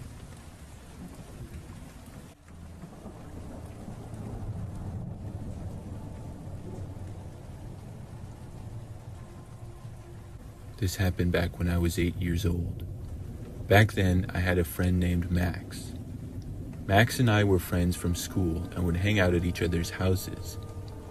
I remember that one Friday night, I got invited to sleep over at his house.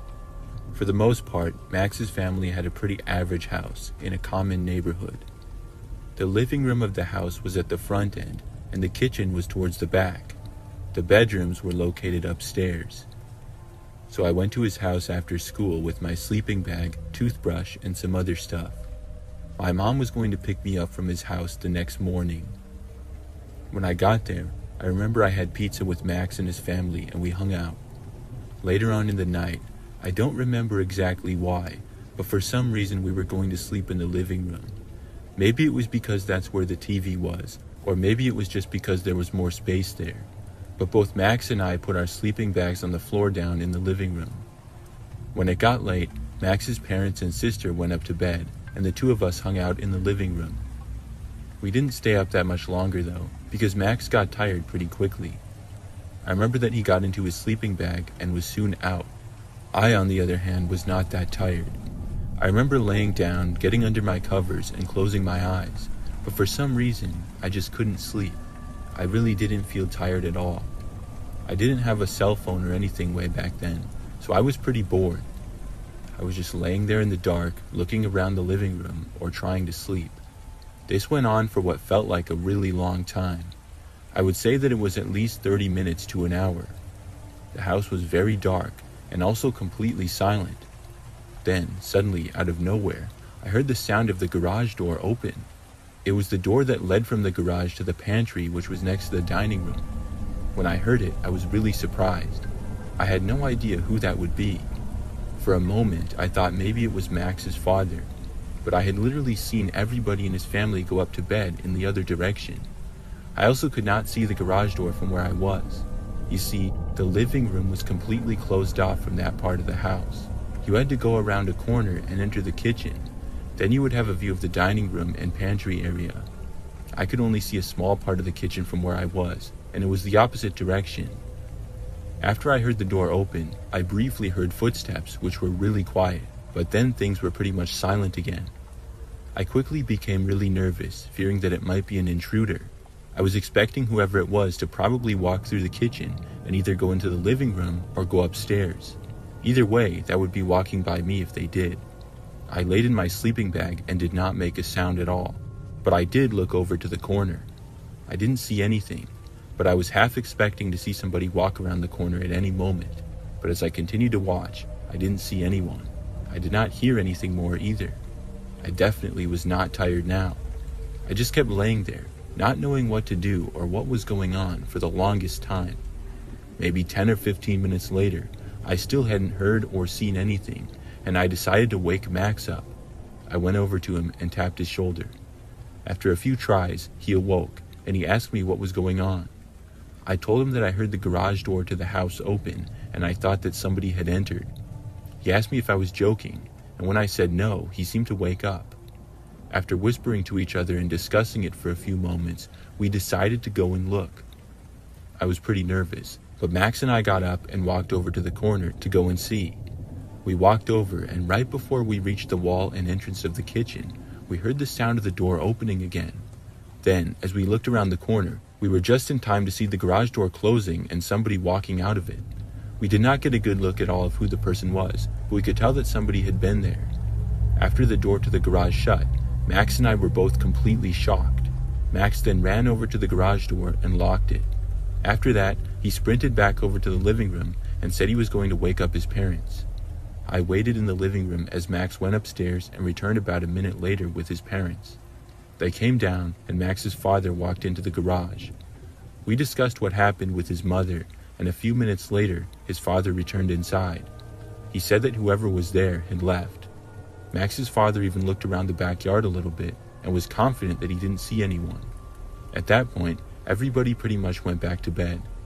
Max's parents went back upstairs, and Max and I got back into our sleeping bags. Now, Max once again fell asleep relatively fast, and I once more could not. I laid there awake for at least another 30 minutes. Things were completely silent. However, I finally started to feel relaxed and even a little bit sleepy. But just then, those feelings were interrupted when I heard the garage doorknob turn. With it being locked though, the door did not open. I figured that the person was back. Luckily, they were not able to get inside. I just heard them try the door that one time. I kept laying there and listening. There were no more noises. Eventually, I was able to fall asleep. The next morning, I told Max about hearing the doorknob turn again the previous night. We told his parents as well, and his dad searched the entire property.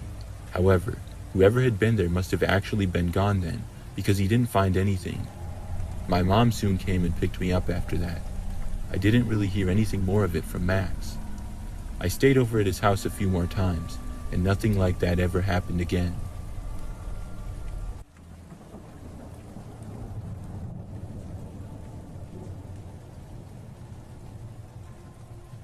Years ago, when I was 12 years old, there was a kid at my school named David who invited me over one day for a sleepover.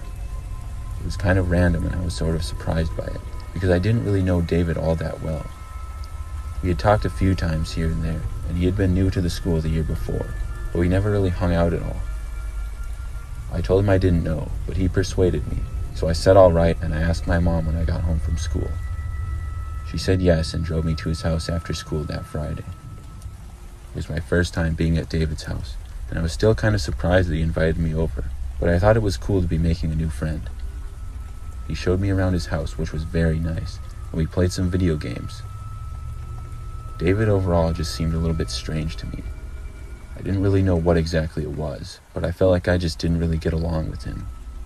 We had sort of different interests and things like that, and he just didn't really seem like the kind of guy I would hang out with.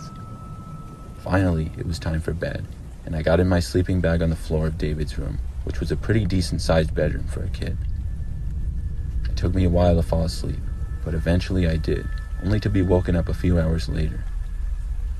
I woke up super sweaty and realized that my sleeping bag was completely zipped up and another blanket was covering my head. I took them off and immediately felt the nice feeling of cooler air. I looked around knowing I for sure didn't put that extra blanket on myself. I thought maybe David did, but why would David do something like that? I looked over and saw David was awake. I asked him why he put a blanket on my head, but he denied it. I knew he was lying, but when I accused him again, he got pretty angry at me. I decided to just try to go back to bed and make it through the rest of the night, and I could go back home in the morning. I was finally able to get back to sleep, and when I woke up, it was morning. When I did, I looked around, but David wasn't in the bedroom. I figured he must have gone to the bathroom or something, so I waited there for a few minutes.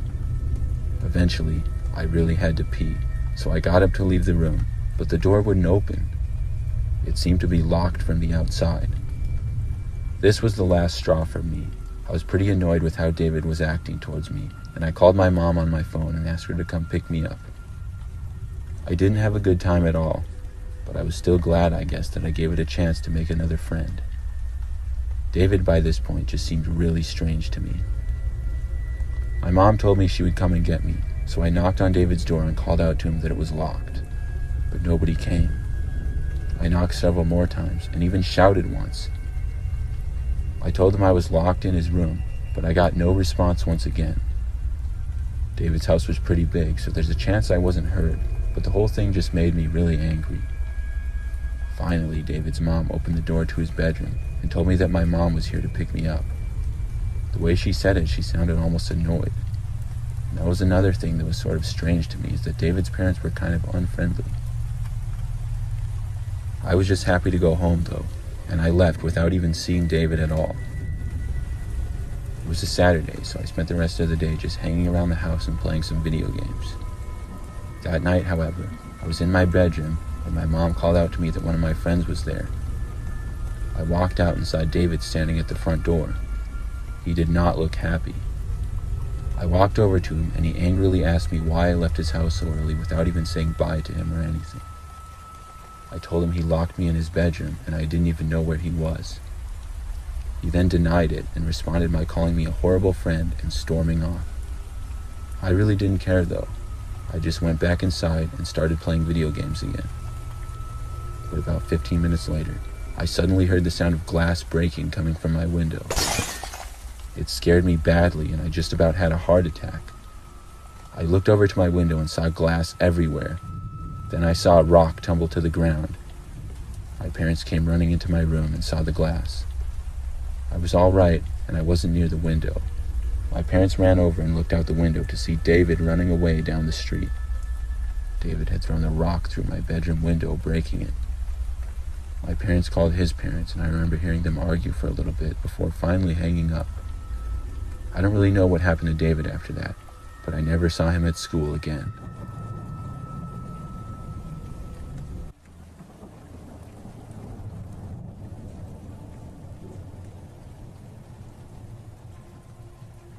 This happened when I was around 12 or 13, and it's still one of the creepiest things I've ever experienced. We all refuse to talk about it, even to this day. It all started when my friend Jake invited me and a couple of other friends, Mark and Chris, over for a sleepover at his house. Jake lived in this older house on the edge of town. Nothing too weird or creepy, a nice modern home with 4 floors. Jake's mom worked nights, so it was usually just him, his little sister, and their dog Max in the house. We were wild every time we had a sleepover because there were no parents around. That meant we could mess around as much as we wanted, stay up late, raid the fridge, and play dumb games. We were in Jake's room, which wasn't huge, but had enough space for the 4 of us to lay out our sleeping bags on the floor. We'd been joking around and watching YouTube videos for a while when Mark suddenly sat up and asked where his blanket was.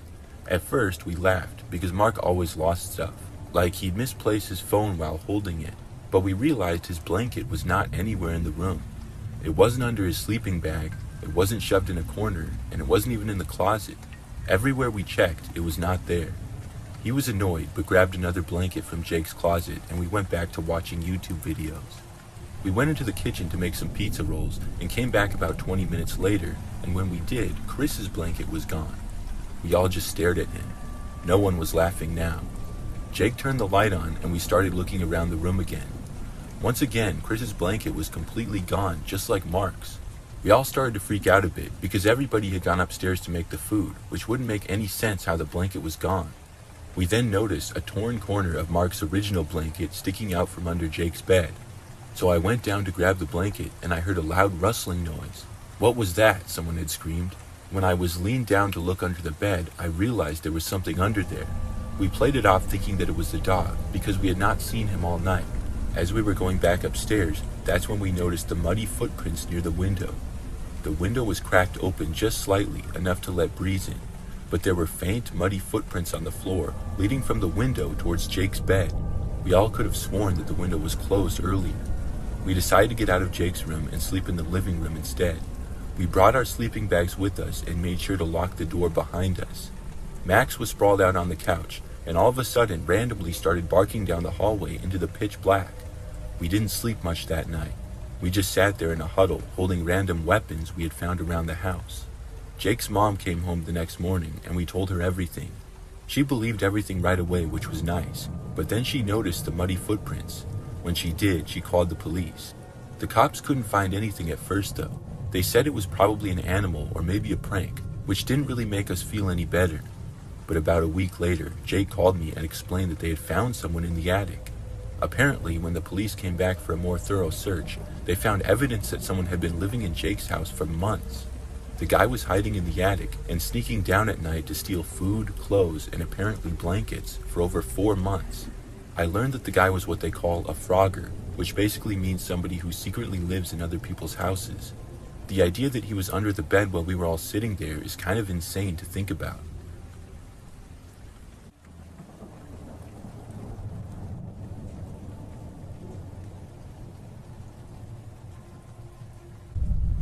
When I was about 6 or 7 years old, I had a pretty large friend group. I was an easygoing kid who could be friends with just about anyone. Because of this, I got invited to many birthday parties. The one that stands out the most, though, is a sleepover birthday party that my friend Ben had for his 7th birthday. There was probably 8 to 10 of us total. It was a pretty big party. I didn't really know Ben all that well, but I was still excited to be at his birthday party. I even remember that I got him one of those little basketball hoops that you put on your door with the little soft basketballs. Anyways, we all had pizza, cake, and then Ben opened his presents. After that, we played some games out in his yard. One of those games that we played was hide and go seek. I really liked this game because I was usually really good at it. When it was time to hide, all the kids scattered around the yard. Ben's yard was kind of big. He had a chain link fence going around it, but his house was on the corner, so there was 2 areas near the road. I ran to the back corner to hide behind a tree that was next to the fence. I stood there and tried to listen carefully to see if anybody was coming. After about 5 minutes of standing there, I heard a man's voice behind me. It startled me, and I turned around and saw a man that appeared to be around 60 years old, standing on the other side of the fence, smiling at me. He said hi and asked me what I was doing. I assumed he was a neighbor, and I told him we were playing hide and go seek. Then he asked me if I lived there. I told him no, I was just sleeping over for Ben's birthday party. Then the man walked away. I ended up winning hide and go seek, which I was pretty excited about. After that, it got dark and we all went inside. We watched a movie and then we were told to go to bed by Ben's parents. Because there were so many of us, half of us kids slept in Ben's room and the other half had to sleep in the living room. I slept in the living room with 4 other kids. I got a good spot which was next to the window because I didn't want to be in the middle of the floor. When the lights went out, I fell asleep pretty quickly, but I woke up in the night to hear a familiar voice whispering at me. I was very confused at first, then I looked around. I saw the man from earlier standing at the window above me, looking directly at me. He was smiling and then put his finger over his lips to be quiet. Then he whispered hello to me and motioned for me to come closer to him. He said he didn't get to finish talking to me because of our game, so he came back. Then he asked me if I wanted to come with him. I wish I would have ran away, but I just kind of stood there not knowing what to do. Then he put his arm on my shoulder and started to guide me out the window. I didn't like this at all, and I asked the man what he was doing. He told me to be quiet, but I really didn't like this, so I told him no. Another boy who was sleeping woke up and asked what we were doing. The man then tried grabbing me and taking me with him, but I resisted and he bumped into the side of the window making a loud noise. That was enough to wake up the rest of the boys in the living room, and then the man let go of me and ran away. Some of the boys asked what was going on, and I explained. After that, they said they should tell Ben's parents. Eventually, we did, and I didn't realize just how serious it was. The next day, the police came, and everybody had to go home early.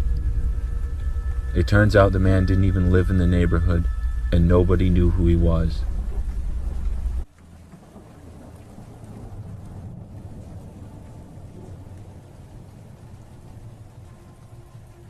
This story took place when I was in college. I was a junior at the time, and I was in a history class where we got assigned a group project in groups of 4. The people in my group I didn't know very well at all. It was me, Matt, Anna, and Leonard. Matt and Anna seemed cool. So did Leonard for the most part, but he just gave me an odd feeling for some reason. We had to take a field trip to complete one of our big group projects that was worth a lot of points. We decided to all carpool together and collect the data we needed at a historical area around an hour away. Leonard volunteered to drive us, so we all met at his house and he drove us there. Once we were done, he drove us all back to his house. When we got back, we had some work to do with answering questions, and it took us quite a long time, a lot longer than we had expected. It got to be pretty late at night, and we all got very tired, but we weren't finished, so Leonard suggested we all spend the night at his place. I didn't really want to, but we were all really tired, and he had a lot of space because he told us his roommates were away, so we agreed to stay over. Leonard went to his room, and they had enough couches for all of us to each sleep on one in the living room. It was actually pretty comfortable. Either that or I was just so tired that I fell right asleep. However, I woke up sometime later. When I did, I looked up and about had a heart attack. I saw Leonard literally standing on the end of the couch that I was sleeping on, staring right at me and smiling. It was a very creepy smile. The room was very dark, but this I could see clearly. I looked up and saw the other 2 people in our group asleep on their couches. I whispered to Leonard, asking him what he was doing, but he didn't answer me. He just kept smiling and staring at me. I then sat up and backed away to the far end of the couch away from him. He remained standing on the arm of the couch at the other far end, and then dramatically jumped off to the ground and sprinted out of the room. I sat there for several minutes trying to understand what had just happened. Then I saw Leonard's head poke out from behind the doorway and look at me. This time I called out to him. "Leonard," I said. At this point I saw Anna wake up. She watched Leonard as well. He just looked at us both and smiled. Then he made the hand motion with his hands as if he was taking a picture of us with a camera. He then ran out of the room once again. Anna looked at me and whispered, "What was that?" I shrugged, and we both sat there for about 30 minutes. Leonard didn't come back to the room after that. Eventually, I was able to fall back asleep and woke up the next morning at 8. Leonard was back to normal, and we finished the project. Once we were all done and about to leave, I asked him what he was doing the previous night. He acted like he didn't know what we were talking about, and Anna backed me up on the story. Matt seemed really interested as we told the story, even though he had slept through the whole thing. When we described to Leonard what happened, he told us we had to be joking with him. We asked him if he sleepwalked, and he said no, he never did that. We were very puzzled when we heard that. Then he shook his head and said, "Never mind, I guess I was sleepwalking." He said he had no memory of it at all whatsoever. We all laughed at that we finally had a logical explanation for what had happened, although I was still a little creeped out. As we were all walking out the door to leave, Leonard called my name as I was about to step outside. I looked back at him, and he once again made the hand motion that he was taking a picture of me. The same motion he had made the night before. As he did, he winked at me. This really gave me the creeps, and it leads me to believe Leonard was not sleepwalking at all, but awake the previous night. But I never saw Leonard again after that, and I really have no explanation for what happened.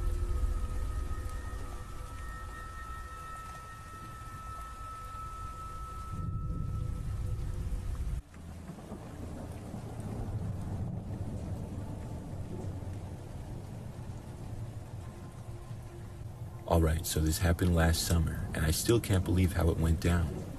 My friends and I had been planning this sleepover for weeks. It was at Josh's house, which was pretty much the best spot for stuff like this. His house was big, his parents were chill, and there was always plenty of food and space to play physical games. Josh was one of those kids who always had crazy ideas, but we trusted him. He was funny, confident, and usually the one who came up with plans for the group. He made things fun, and we all looked up to him in some way. There were 5 of us that night. Me, Josh, Ryan, Mike, and Ethan. We showed up at around 6 p.m. and just chilled. We did what most teens do, which was order a pizza, play video games, and watch horror movies until things got late. Around 10, Josh's cousin Alex showed up. I didn't think much of it because Alex would always swing by sometimes. He was a few years older, kind of sketchy, but Josh always said he was a good person. Alex hung out for maybe an hour, ate all of our food, and then just left. It was kind of annoying. Josh said something about how Alex was crashing at his place while his parents were out of town, but he wasn't staying the night with us. This made sense, so I didn't care to ask more questions. The rest of the night was pretty boring. We played some card games and eventually decided to sleep in the living room. Josh said his room upstairs was too small for all of us, plus the couch and floor space downstairs were more comfortable. We all set up our sleeping bags, left a few lights on, and fell asleep around midnight. I don't think any of us were completely knocked out though.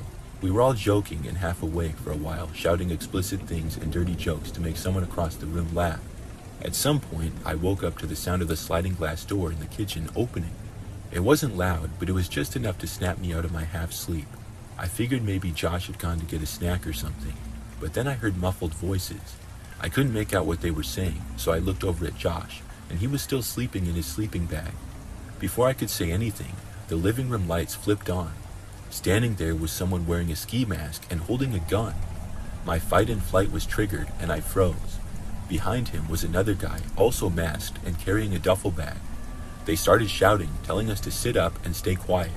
We were told to empty our pockets, grab our wallets, and toss everything into the middle of the room. I've never been held at gunpoint, so I felt really nervous, scrambling to do what he said. I couldn't stop staring at the gun in his hand. It wasn't some fake toy, it was real, and he was pointing it right at us. I couldn't understand that it was happening. Josh was trying to act just as scared as the rest of us, but something about the way he kept glancing at the armed robber felt off for some reason. It was like they were making eye contact, almost like they were communicating without saying anything.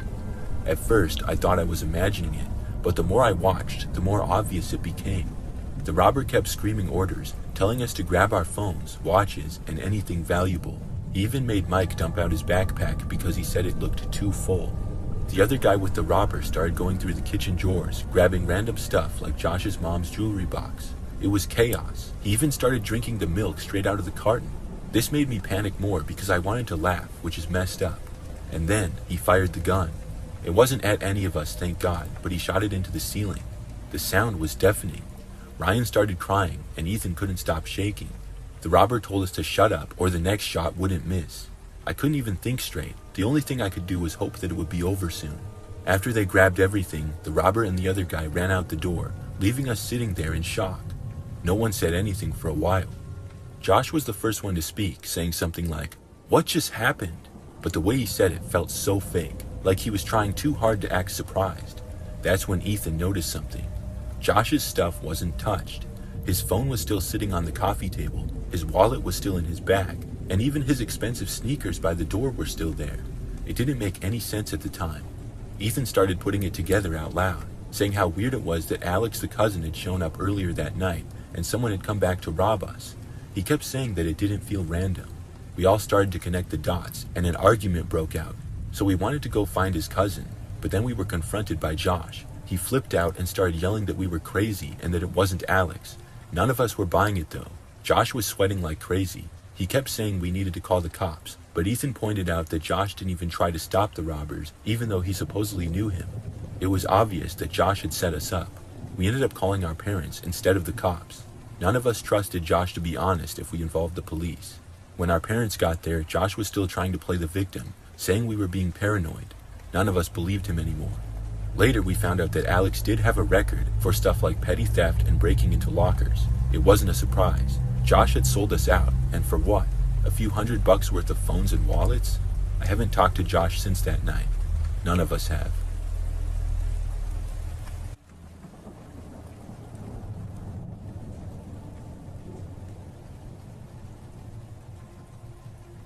One bizarre thing that happened when I was a kid was a sleepover experience that I had. It was back when I was probably about 8 or 9 years old. I just know that I lived with my parents and older brother in the suburbs. A new family moved into the house across the street and one house to the right. They had a kid who was my age, and I remember meeting him when they first arrived. His name was Jake. There were a few kids in the neighborhood that I would hang out with here and there. Over the first week or two that Jake lived there, I sort of hung out with him like twice. My impression of him was that he was pretty weird. He was kind of rude and didn't seem to like the same things that the other neighborhood kids and I did. There were a few games that we would always play, and I remember that when we invited him, he said that they were dumb. I don't really remember much else, but I just know that I didn't have the best impression of him. Then, one day, my mom told me that Jake was going to have a sleepover with me. I remember thinking, when did I agree to this? I told my mom that I thought he was kind of weird, but she said that he probably was just shy and insecure about moving to a new town. Apparently, Jake's mom asked my mom if he could stay over because she wanted him to make new friends. I'm not sure if he had a hard time making friends or anything, but I reluctantly agreed. So Jake walked over with his mom, and our moms talked for a little while. Jake's mom seemed pretty nice, but Jake really didn't. We went upstairs to my bedroom, and I figured that we could just play video games. I talked to Jake for a while. I don't really remember much of the conversation though. Then we started gaming, and I was feeling a little bit better about him. He was decent at whatever games we played, and we didn't really have to talk much.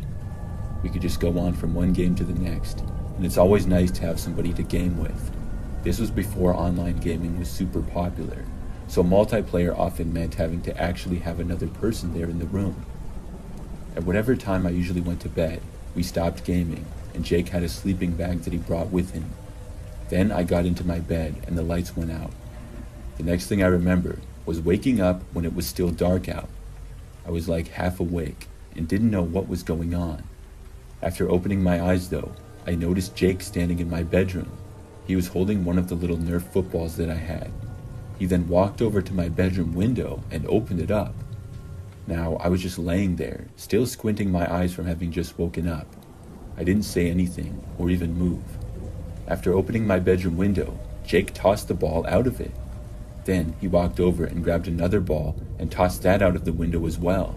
I really don't know why I just watched him, but my guess is that I was just so confused. That and the fact that I had literally just woken up from a deep sleep. Then Jake walked over and picked up my PlayStation, unhooking the controllers and other wires. I realized that he was probably going to toss that out of the window as well. When he was walking over to the window, I finally spoke up. I asked him what on earth he was doing. He then looked over at me surprised, as if he didn't expect me to wake up. Then he dropped my PlayStation on the ground right there, turned, and then he ran out of my bedroom. I was shocked. I got up and walked out of the room, and then heard our front door to the house opening. He had left the house entirely. I walked down and then I left the house to see where Jake had gone.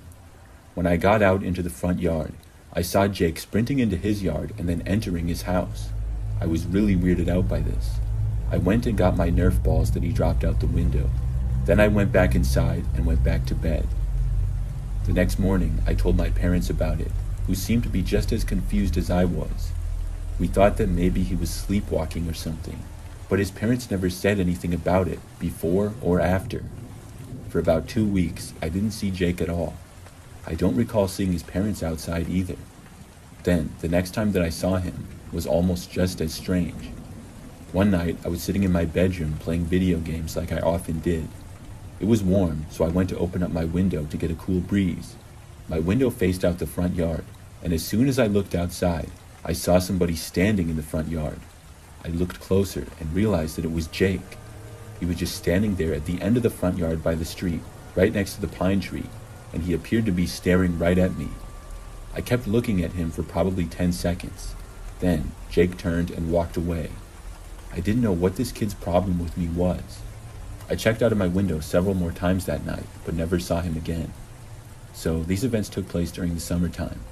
I was expecting that once the school year came around, he would probably be in my class. But his family ended up moving towards the end of the summer. I never did see him again after that. I still wonder why he acted that way and did those strange things.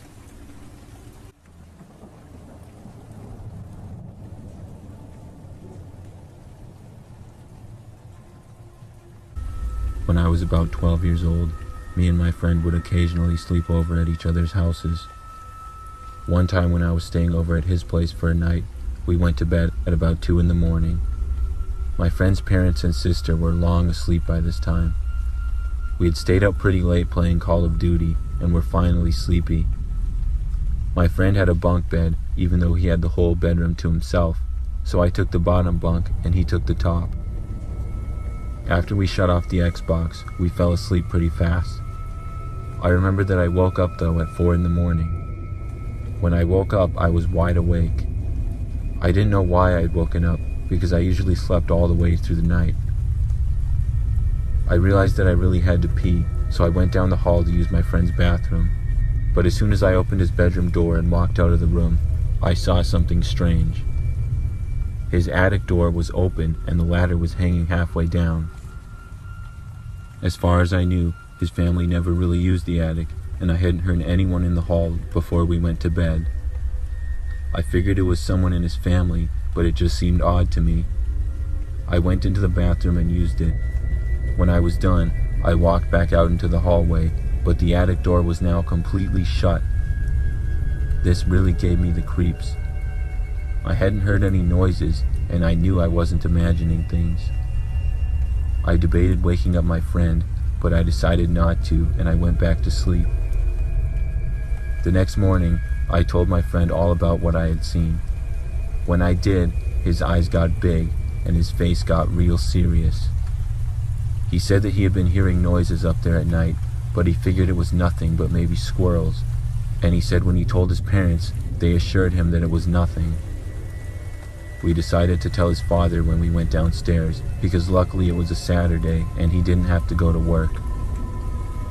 When we did, he made a joke about us being afraid of animals, but when we told him about the door being open, he got a little more serious. He went up to go take a look. He poked his head up for about 10 seconds and then came back down. When he came back down, he said that there was a man up there and that we should call the police. That is exactly what we did, and about 15 minutes later, they showed up and arrested the man. He looked really dirty, and they found that he had been most likely living in the attic for around a week.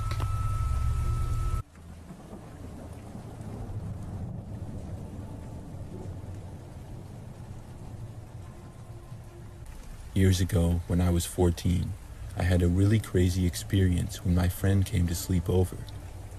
My best friend Ryan was coming over to hang out and spend the night. On this night in particular, it was a weekend, and my sister was staying over at her friend's house. Meanwhile, my parents were there, but they went out for the night, and Ryan and I stayed at the house. We were just playing video games in my room, which was what we typically do when hanging out. After a while of this, I remember that there was a knock at the front door to the house.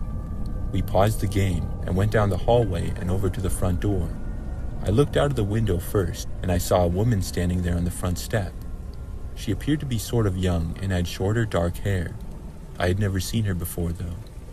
I ended up answering the door, and the woman told us that her car broke down and she needed some help. When I asked her what she needed help with, she asked if we could come over and look at her car. Neither of us really knew anything about cars though. I told the woman that I wouldn't be much help and told her that she should call a mechanic or something. The woman still asked us to come over to her car. I did not see her car, but I assumed that it was down the street. As a kid who didn't even have my license, I knew that I wouldn't be any help. I asked the woman what happened to her car though. If it was a flat tire or something like that, maybe we would be able to assist her. She said that she didn't know, but the engine wouldn't start. I knew that was outside of our ability to help, and I told her that we couldn't, but maybe somebody else could. I also had a sort of bad feeling about it as well. So finally, the woman said okay, and she started walking off. I went back inside, and Ryan and I then went back to my room. We continued playing video games for a while. I remember though, at one point, I left the room. As I was passing by the front window, I saw the same woman was back and she was walking through the front yard. I stopped and watched to see where she would go. The woman ended up leaving the yard and going back out into the street. She didn't seem to notice me watching her, but my bad feeling about the woman stayed the same, and I wondered what she was up to. It had been a little while since she had been at my house. I would have guessed that she would have kept going to the neighbors until somebody would help her or something. But after she left the property, I just continued on. Ryan and I kept playing video games together until at least another hour after that. As we were both sitting in my bedroom, we had a view of my window into the backyard a little. Both at once, we noticed movement in the backyard. After a closer look, we noticed that the woman was now walking in the backyard. I really couldn't believe that she was back yet again. We stopped our game and both walked over to the window. The woman walked through the yard and towards the back side of the house. She was not heading directly towards us, but possibly towards the back door, which was down a ways. I opened my window just a crack and yelled to the woman, asking her what she was doing. The woman instantly stopped and then looked over at us. She said once again that her car broke down. Then she started walking over to us at the window, and I could hear her asking if we could come help with her car. I couldn't believe that she was asking us again, and I wondered if the woman was either on drugs or if something was wrong with her. I told her that she had already asked us that. The woman walked all the way until she was right on the other side of the window though, and then she continued. She asked us if we could come out and go over to her car and help her with it. I told her no again, and asked her to leave our yard. When the woman stayed there, I told her that I was going to call the police and they could help her with her car situation. After hearing that, it seemed to anger the woman. She said no very loudly. When I asked why not, the woman then made a fist and punched the window extremely hard. Ryan and I both jumped back. Then the woman took off running, seeming to sprint as fast as she could out of the yard. We went around to the front of the house and watched her make her way into the street and then go out of sight. Ryan and I did call the police then, and we told them of the whole situation. The woman was acting very suspicious, if nothing else. They came out and we talked to them briefly, and they said they would go look for the woman. I didn't hear anything more about it though. Soon after, my parents returned home. Ryan stayed the night, and we had no more interactions with the woman. Sometimes I wonder if she even had a car, or if she was just trying to get us out of the house for some reason. I really don't know where she came from or where she went either. It was really weird.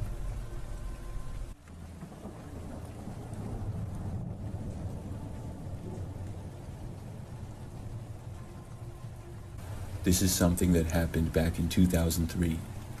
For some background details, I'm a female and was 12 years old at the time. I had a group of friends that I went to school with, and we would hang out together all the time. So one time, I remember I was at my friend Jen's house with a couple of other friends. There were maybe 4 or 5 of us. We were all going to be staying over for the night at Jen's. I remember that her parents' house was really nice, and they had this big living room. That's where we were going to sleep, and we all had sleeping bags, other than whoever would sleep on the couch. So I remember that we were hanging out, and as it got late, we were just watching TV and movies. Everyone else had gone to bed besides us by probably 11 o'clock. Now, I remember that a little while after that, another friend, Alyssa, that was with us, went to the kitchen. The kitchen was next to the dining room, which was directly next to the living room. Alyssa suddenly came back into the living room really fast, and she said that she saw a man in the window in the kitchen. At first, we thought that she had to be joking with us. I mean, it just seemed really unlikely. But Alyssa insisted that she was not joking, and I thought that either she was serious or a really good actor. She was telling us that she saw a guy walking past the window and then kind of look in at her. One of the lights in the kitchen was on, but it was dim. Outside, it was completely dark, so it would have been difficult to see any details about the man. After a small discussion in the living room, basically all of us went into the kitchen and looked. By now, there was nothing. No one was there. We then gathered back in the living room and talked about it some more. We were trying to figure out why somebody would be in the backyard. Jen said that she wasn't aware of anything like that happening before. Eventually, we just continued on what we were doing. I think we all figured it was maybe a neighbor cutting through the backyard or something. And probably a couple of hours went by. By about 1 o'clock in the morning, we were starting to get tired and going to go to sleep soon. I remember that I was thirsty and I went into the kitchen to get some water. Right when I walked in, I noticed through the back window there was a guy right there. I really couldn't believe it at first. He appeared to be looking in and was maybe a foot or two away from the window, but I really couldn't tell any details about what he looked like or anything. I immediately ran back into the living room and told everyone. At once, I think everybody got up and started running through the dining room to the kitchen. But again, when we got there, the man was gone. We looked out of the windows of the dining room, kitchen, and even the window in the living room, but did not see anybody. We stayed up for at least another hour talking about it. Finally, though, we were convinced that the man was gone for good this time. Everybody went to bed, including myself. We all woke up the next morning, and Jen's parents were making breakfast in the kitchen. I remember that we went in there to get something to eat. As a few of us were sitting around talking and eating, Jen's dad went outside to the patio from the kitchen. I'm not sure where he was going, but when he came back inside, he said that there were a bunch of marks at the back door. It was as if somebody was trying to get inside. So for the next few minutes after that, we were all talking about the man that we had seen.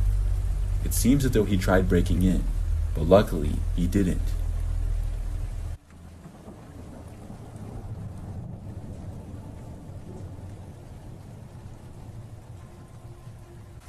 This happened just last month. My childhood best friend moved about 3 hours away recently. We go to different high schools now, but during the summer I went up to visit him at his new place for a weekend. I stayed over for 2 nights, and we mostly played around in his yard, which was pretty big, and played video games inside. He has a really nice walkout basement with a huge TV in it, and it's pretty much all to himself. On the second night, we were playing each other in Madden, and it went late into the night. His parents were away, and so we lost track of time and found ourselves still playing at nearly 3 in the morning. We weren't even tired, and were in the middle of another game, when out of nowhere, we heard a knocking on his sliding door. It was pitch black outside, and we had a couple lights on, so we really couldn't see. His nearest neighbor, though, lived pretty far away, and we weren't being loud or anything, so we didn't know why anybody would knock at this hour. My friend had been texting with his parents a couple hours earlier, so we knew it wasn't them. Then we heard the knocking again. My friend paused his game and looked. From the angle that we were at, we were unsure if whoever it was could see us or not, because the couch was kind of facing away from the door. We decided not to answer it, and hoped whoever it was would go away. The knocking stopped, but then they tried opening the door, which thankfully was locked. We saw the person walk away after that, but not even 10 seconds later, they came back. This time they hit the door with their hand. We could see that it was a taller man, wearing a hood, and his head was down, but couldn't make out much more than that. After that, my friend and I ran upstairs. We shut the door to the upstairs, but it didn't lock, so we ran into a bathroom and locked the door. Then we called the police. A couple of minutes later, we heard the sound of glass breaking in the basement.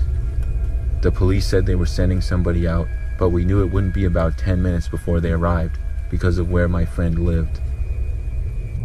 We waited silently in the bathroom to hear if the man was going to come upstairs or not. Eventually, the upstairs door opened. We heard the man walking to the living room. Then he approached the bathroom we were hiding in. We held our mouths to cover our breathing. It felt like he stopped in front of the door for a whole minute. Then he slowly turned the knob until it stopped from being locked, and then he walked away. About 10 seconds later, we heard the sirens. We waited until the police were pounding on the door. They were able to make it inside and arrest the man. My friend and I felt very lucky to be safe that night.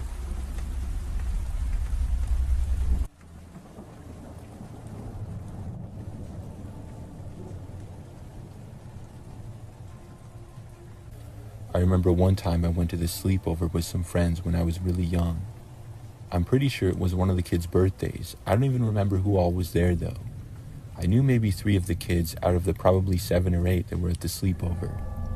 What I really remember though was that we all went to sleep in the kids' bedroom. It must have been pretty large to fit us all, and we all had sleeping bags and were on the floor.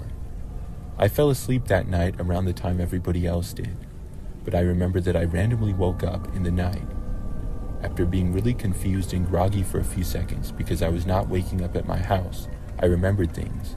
I was at the sleepover still, and it was still the middle of the night. I just looked around the mostly dark room. The only real light came in from the window, which did not have any blinds on it or anything, and that's when I noticed that another kid was up. I can't remember his name. I hadn't really known him that well, but he was standing at the window, and I realized that a person was outside on the other side of the window. This was really strange. The person appeared to be a man, but I couldn't really see. I just laid there and watched, and I noticed that this kid appeared to be talking with the man at the window. I had so many questions, starting with, who was this man? Why was he at the window? And why was this kid talking with him? The obvious guess was that he was possibly going to try to kidnap the kid or something. I remember that at that point, I sat up. This was maybe 10 seconds after first seeing what was going on. At that point, I saw the kid turn around and look at me.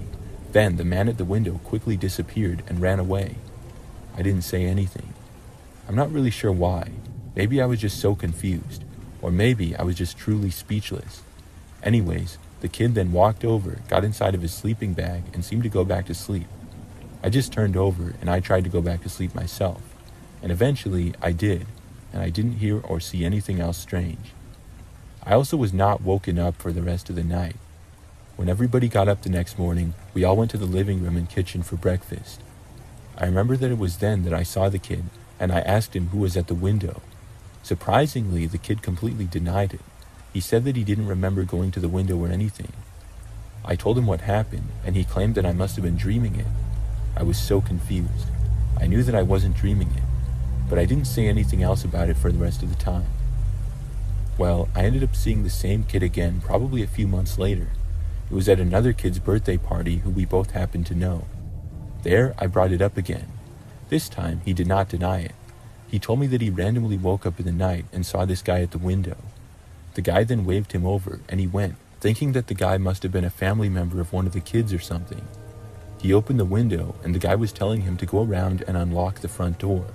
That's when he saw me, and the guy ran away. He said that he just went to bed after that. He told me that he denied it because he thought he would get in trouble or something. I'm not really sure why, but I'm really glad that the kid didn't listen to the man and unlock the door. And I'm really glad that I woke up when I did.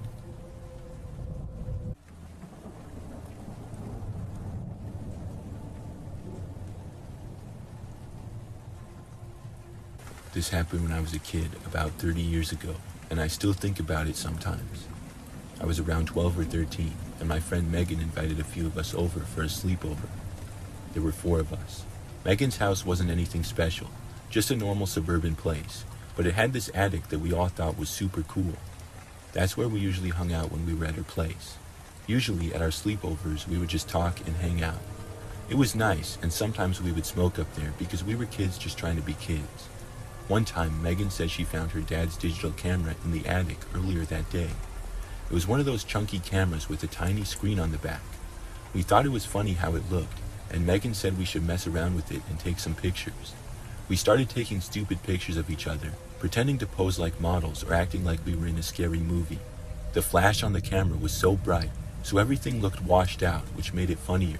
We even went down to the basement for a few pictures because we thought it would look creepy.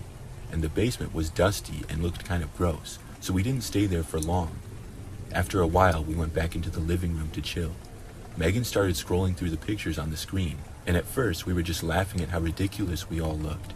Then Megan suddenly stopped scrolling and stared at the camera. She showed it to us and said something like, "Who's that?" In one of the pictures, there was a man in the background. He was just standing there near the living room doorway, looking straight at the camera. None of us remembered seeing anyone when we took that picture. Megan wasn't good with stuff like this, so she kept lying to herself and tried to say it was probably a shadow or something. But it didn't look like a shadow. It looked like a man. He was tall, wearing dark clothes, and his face was pale. His expression wasn't angry or anything. It was blank, like he was just watching us. We started freaking out. Megan kept scrolling through the pictures, and it got worse. In the next photo, he was closer. He was in the kitchen doorway, just barely visible. The one after that was worse. He was in the middle of the room, a few feet behind us. None of us had seen him while we were taking the pictures, and the idea that he was just there the whole time made me think of all the possibilities that could have happened. The last picture was the one that made me start crying. It was a picture of me and Emily messing around on the floor, pretending to fight or something. The man was right behind me. His hand was almost on my shoulder. I couldn't stop staring at it. It wasn't blurry or distorted or anything you could explain away. It was clear. His face, his clothes, everything. We all saw it. Megan grabbed a broom and demanded we check the house. Emily wanted to wake up Megan's parents, but Megan said they'd think we were being dumb.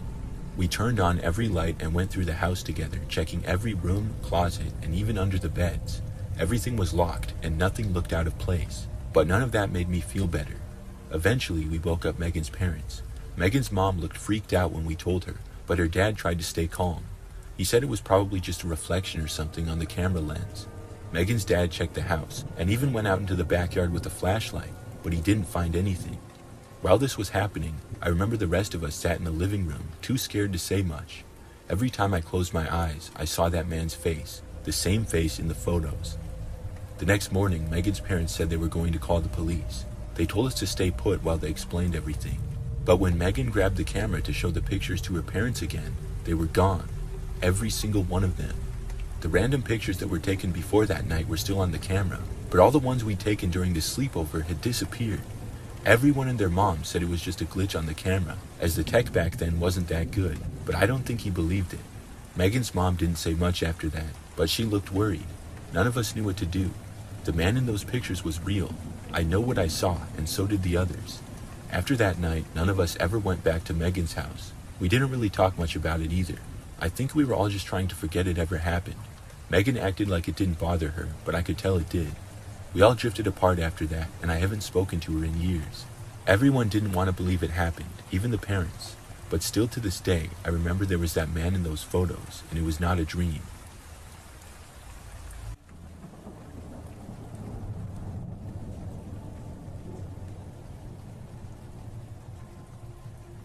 This happened back when I was 12 years old. I was going to a sleepover at my best friend Julia's house. I remember that I went over to her house in the afternoon, and in the early evening we went to this park. There was a park within walking distance of her house, and it was just a few blocks away. It would take less than 10 minutes to get there along the sidewalks. Julia and I both played softball together, so we went to the park to practice. The two of us walked there, and when we got to the park, we were the only ones there.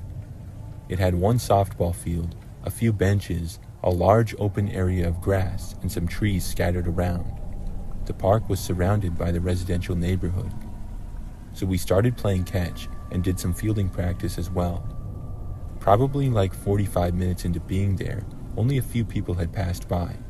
Occasionally somebody would walk their dog through the park or something like that. But then there was this man who we noticed. He walked to the park and was wearing sunglasses. The guy then went and sat down at this bench not far from the field. He sat down and just started watching us. We continued, not thinking too much of it. I didn't look at the guy for a long time. Probably 30 to 45 minutes after that, though, he was still there, and that's when we were about done. We then got our stuff and started walking back to Julia's house. Now we had to walk past the man because the bench that he was on was right next to the walking path. We did, and not long after, he got up and seemed to start following us. Because as we walked on the sidewalk and left the park, we could hear the guy about 30 or 40 feet back. Neither of us said anything, but when we turned and went up a block and the guy was still there, I think we were both thinking the same thing. I remember that Julia suggested we not go straight home and we take a different way. She didn't say why, but I knew it would be to try to lose the guy following us. At the end of that street, we went right instead of going straight. Then we went right again at the next block. I stopped hearing the guy, and after looking back, we didn't notice him following anymore. We then went and turned around, and then went around the block before going back to Julia Street. Once we got there, we did not see the man, and we went inside of her house. Julia and I hung out inside, and I had my sleeping bag and stuff to stay the night. So we were both in Julia's room just hanging out and talking hours later, and we both stayed up pretty late. We were the only ones still up by probably midnight. Julia's bedroom was at the front side of the house. I remember that her blinds were closed, but at one point she got up and looked out of the window. She then told me that she could see that creepy guy that was following us. I thought that she was joking at first, but as she kept looking outside, I got up to see for myself. When I got to the window, sure enough, he was there. The guy was standing on the sidewalk right in front of Julia's yard. He was still wearing sunglasses and kind of looking around. We were wondering what he was doing. Then he appeared to look over at us and notice us. We both ducked down immediately as fast as we could. After a few moments, Julia carefully looked up and slightly opened the blinds again. When she did, she said that he was coming into the yard. We both ran out of the room and into the hallway. Julia then went and woke up her parents. Meanwhile, I did not hear any kind of a knock at the door or anything. I wasn't sure where the man was. A few minutes later, Julia's dad went outside to look for the guy, but he was gone by then. We thought about calling the police, but did not. For the rest of the time, the guy did not return. Neither of us saw him again, but it still creeps me out to think back to it.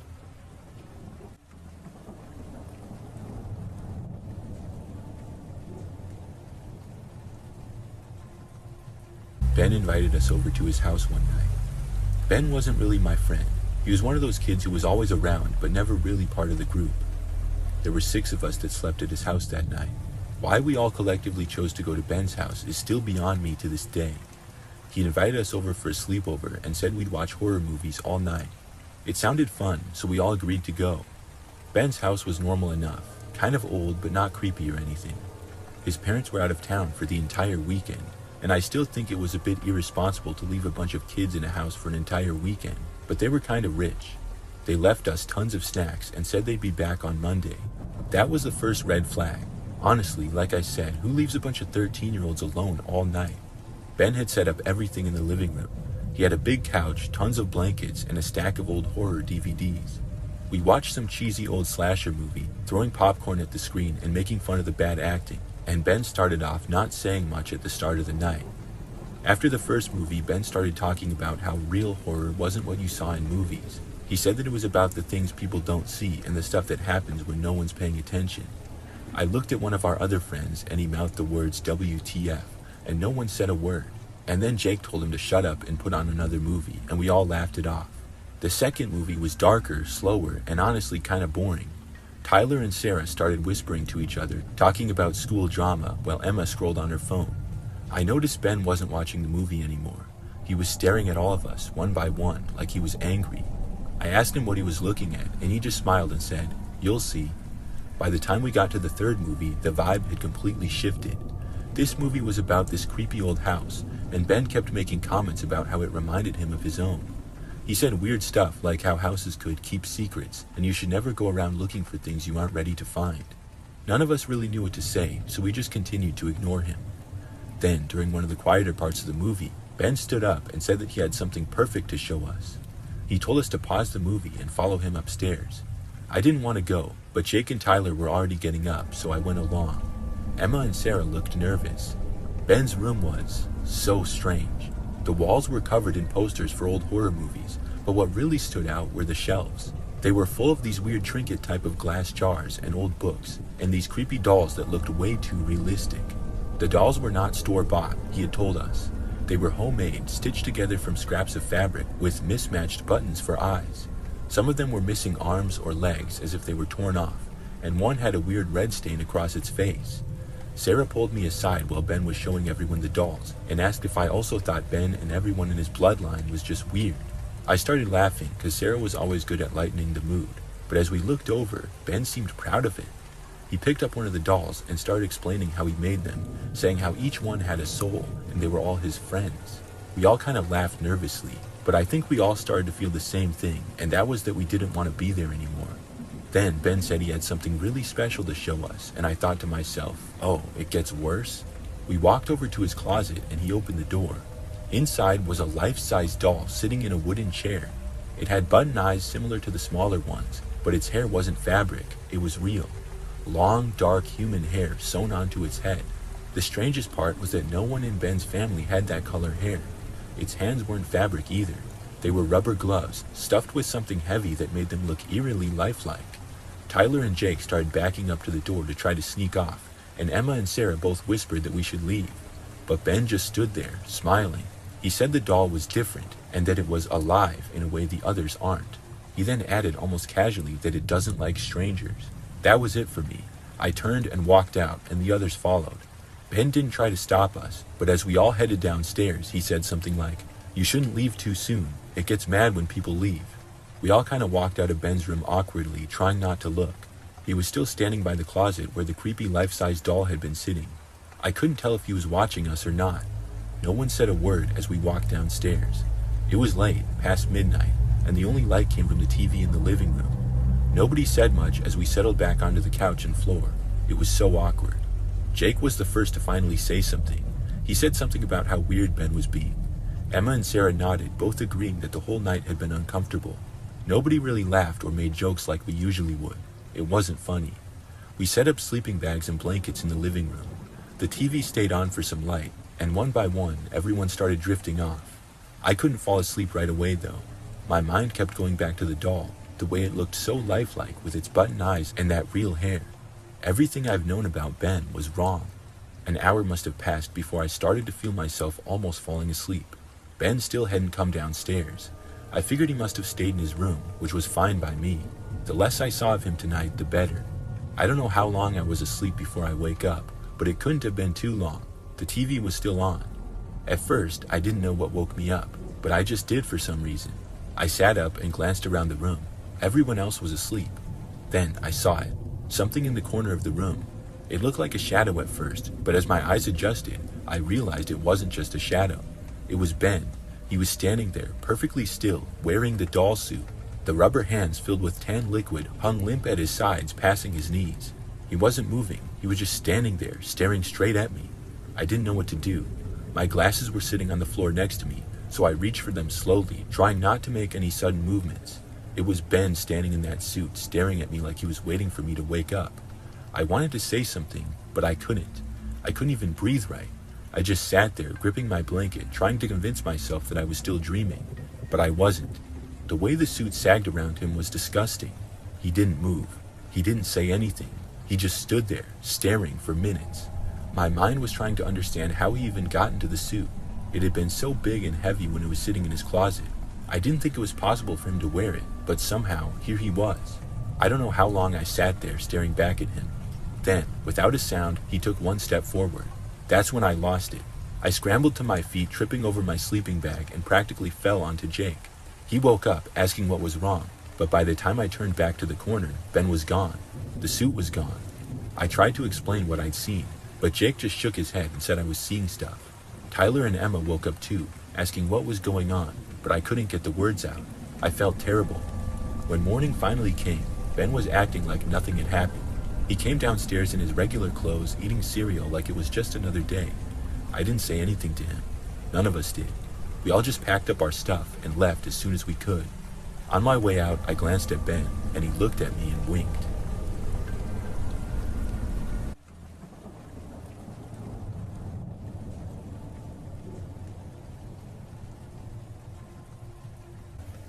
One time when I was younger, I had a sleepover with 4 of my friends. We had a bit of a friend group and would hang out all the time. We were at Riley's house, which was pretty big and also pretty nice. What I really remember about the night started pretty late though. We were all hanging out and talking, and it was past midnight. All Riley's family, including his parents, had gone to bed upstairs. Meanwhile, we were down in the living room, which is where we would all be sleeping. So, at some point, the front doorbell rang. It obviously caught all of our attention. The conversation that we were having and the jokes that we were making instantly stopped. There was then dead silence for a few seconds. Then we all started talking again, wondering who it could be. Riley then stood up and started walking to the other side of the house where the front door was. All the rest of us naturally got up and followed. When we got to the front of the house, Riley said that nobody was there. We all went to the front door, and I remember that when I looked, sure enough, whoever rang the bell was gone. This was pretty strange. In fact, Riley took a few steps outside to look around. Nothing seemed unusual. We then all decided to go back to what we were doing. When we got back to the living room, the discussion became talking about who it could be.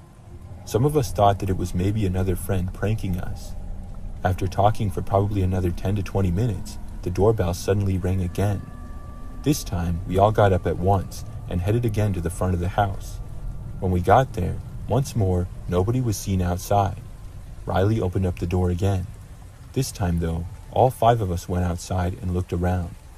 We looked around the front yard and into the street a little bit, and even went around to the backyard. After a thorough inspection, though, we did not come up with anything. We all then went back inside and back to the living room again. It seemed as though whoever was doing this had gotten away with it. Probably another 10 or 20 minutes went by. Then, all of a sudden, we heard another noise. It was not a doorbell though. It was the sound of the front door opening. We could not believe it. But then, we realized that when we all went back inside, whoever came in last had forgot to lock the door. We realized that whoever had been doing this to us was now inside of the house. We couldn't see from where we were, and we were not close to the stairs to go up, but we were near the stairs to go down to the basement. So all at once, we ran for it and went downstairs. Once in the basement, we basically all hid. It didn't seem like a possible prank anymore. I mean, it was really late at night, and somebody had actually entered the house. For a while, as we all hid downstairs, things were completely silent.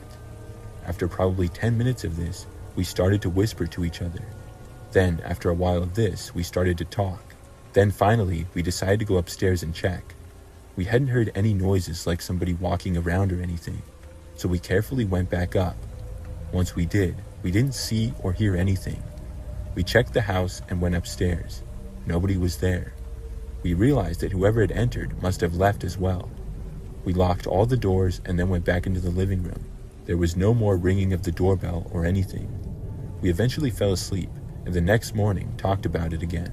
We even searched the house again, but nobody was there. We're all still friends to this day and still bring it up from time to time. I have no idea who it was that did that to us.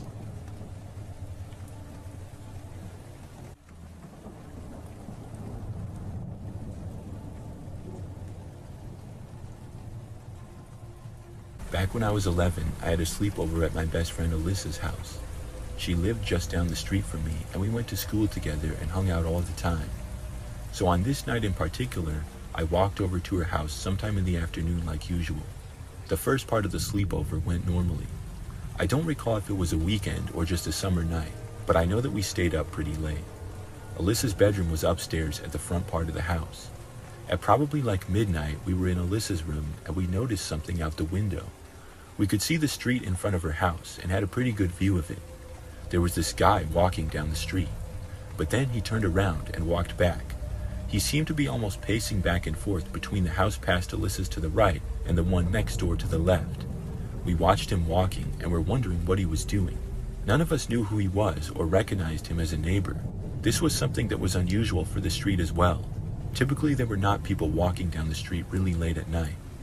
After watching him pacing in the street for several minutes, I remember that he stopped and was kind of looking around.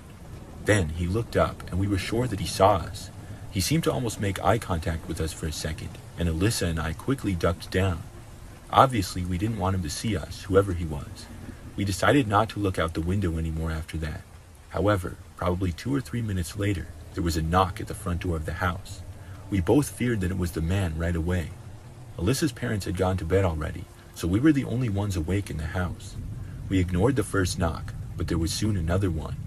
You could not see who was at the front door from Alyssa's window because the front step had a small roof over it. So we decided to go downstairs and see who was there. After making it downstairs, it was very dark in the house, but we didn't turn on any lights. Soon we made it to the front area of the house and to a window. We both looked out and saw the same man from the street standing there. He looked very suspicious because he had a hood covering most of his head and I could barely see his face. And the weather was not bad or anything that would make that seem normal. As we were both looking at him, he suddenly started looking around and then locked eyes with us. It was just like before when he had somehow seen us. We both ducked away from the window at that moment. However, the man then charged for the window that we were at. He reached it and started pounding on the glass. Alyssa and I both ran upstairs and woke up her parents. By the time they got downstairs though, the man was gone. The police were called and they arrived a while later with the man still nowhere in sight. We were afraid that he would return, but he didn't. After that night, we thankfully never saw that man again. We talk about that night all the time still, wondering who he was and what he was doing.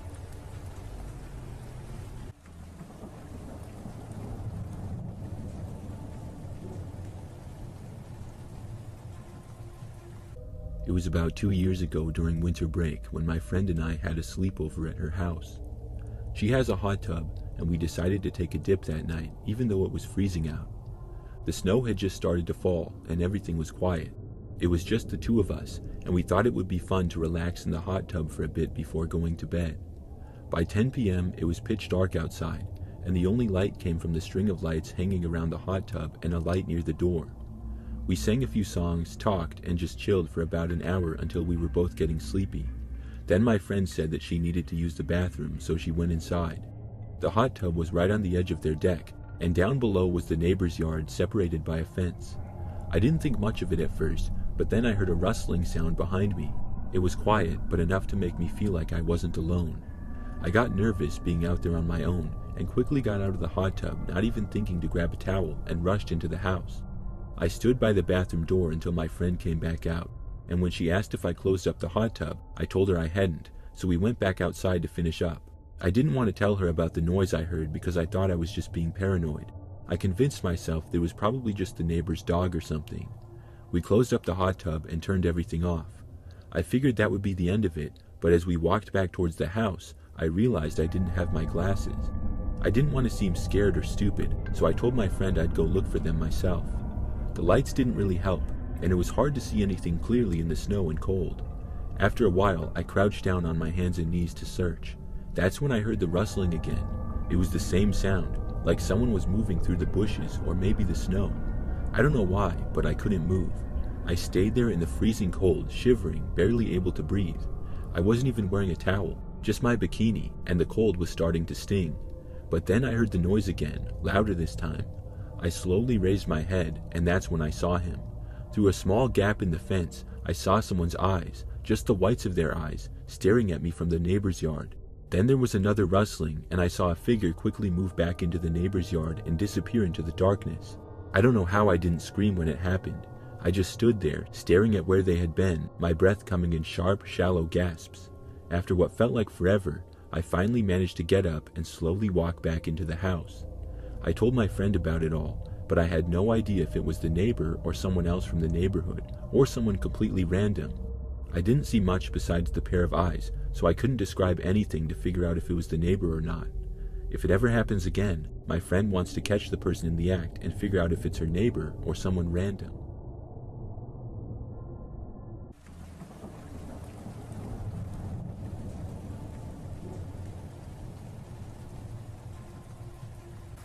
This story occurred during the summer between my sophomore and junior years of high school in 2003.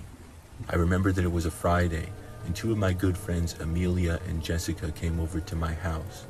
My parents went out that night, and my older brother was off at college. The three of us were going to have a sleepover, and we hung out in my bedroom for a while.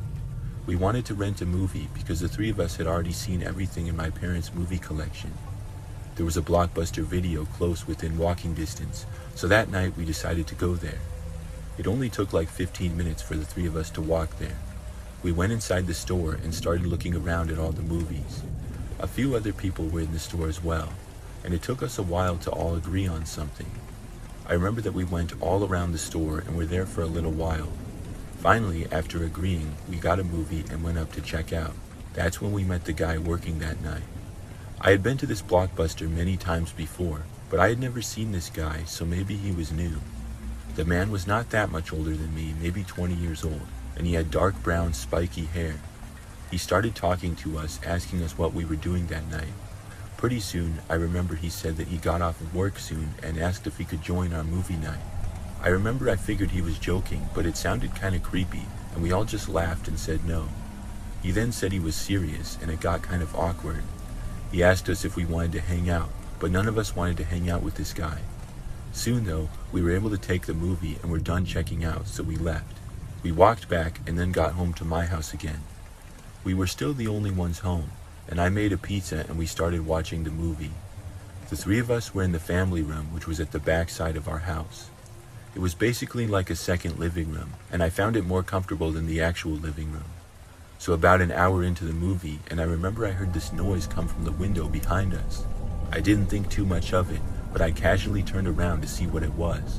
That's when I saw the guy from Blockbuster standing there in the backyard. The three of us all noticed him at the same time, and we were really creeped out by him being there. He then proceeded to knock on the window. After a few seconds of confusion, we started telling him to go away. Then Jessica ran out of the room towards the kitchen. The man did not appear to be friendly or happy or angry. He just stood there in a kind of way that was really strange. Then he started walking away to the right and went out of sight of the window. Moments later, Jessica came back into the room, saying that she had just locked the back door. I guess she had seen earlier that it was unlocked, and I'm glad that she did because I hadn't known. Well, just moments later, the man tried opening the back door. We heard it rattling, and thankfully it was locked now. We then went around the house and closed every shade on every window, and I called my parents. They did have cell phones, and they said they were coming home. At that point, we didn't know where the guy was, if he left or if he was still out in the yard. We went to a few windows and carefully looked out of them, but didn't see the guy. For the next few minutes, we kept watch, but didn't see him, and we all figured that he left. My parents got home a while later, and we told them about what happened. I remember that then my dad went outside and looked around. We didn't really have a big yard, but in the back there was a small woods that led to the neighbor's yard. My dad went all around the property, and when he got to the backwoods area, he saw the guy. The man had been hiding in the woods. When my dad saw him, though, he took off running and left. After that, he didn't return. I was nervous for the whole night that the man would come back, but thankfully he didn't. The guy ended up getting fired from the Blockbuster, so he didn't last long there. I'm really glad that he didn't get into the house.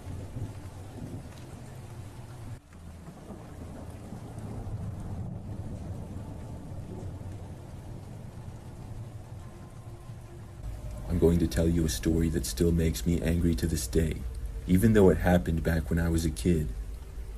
This was when I was about 12 years old or so. I went to the local school and was a shy kid, but I did have several friends. I remember there was this one kid at my school named Eric. We had some mutual friends and certainly knew who each other were, but I wouldn't say we were friends and we never really hung out. I didn't know a whole lot about Eric, but we had a class together and sat sort of near each other, so I would often hear him talking to other people, and when I was talking with my friends, he would sometimes stop by and talk with our group. I remember one of my friends said that he got invited to Eric's birthday party that weekend.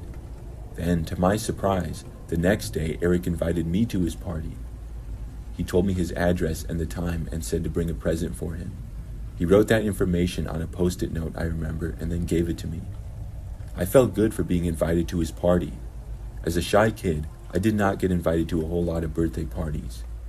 Eric was not really known as that cool or popular, but he certainly had a lot more friends than I did, and I thought well of him.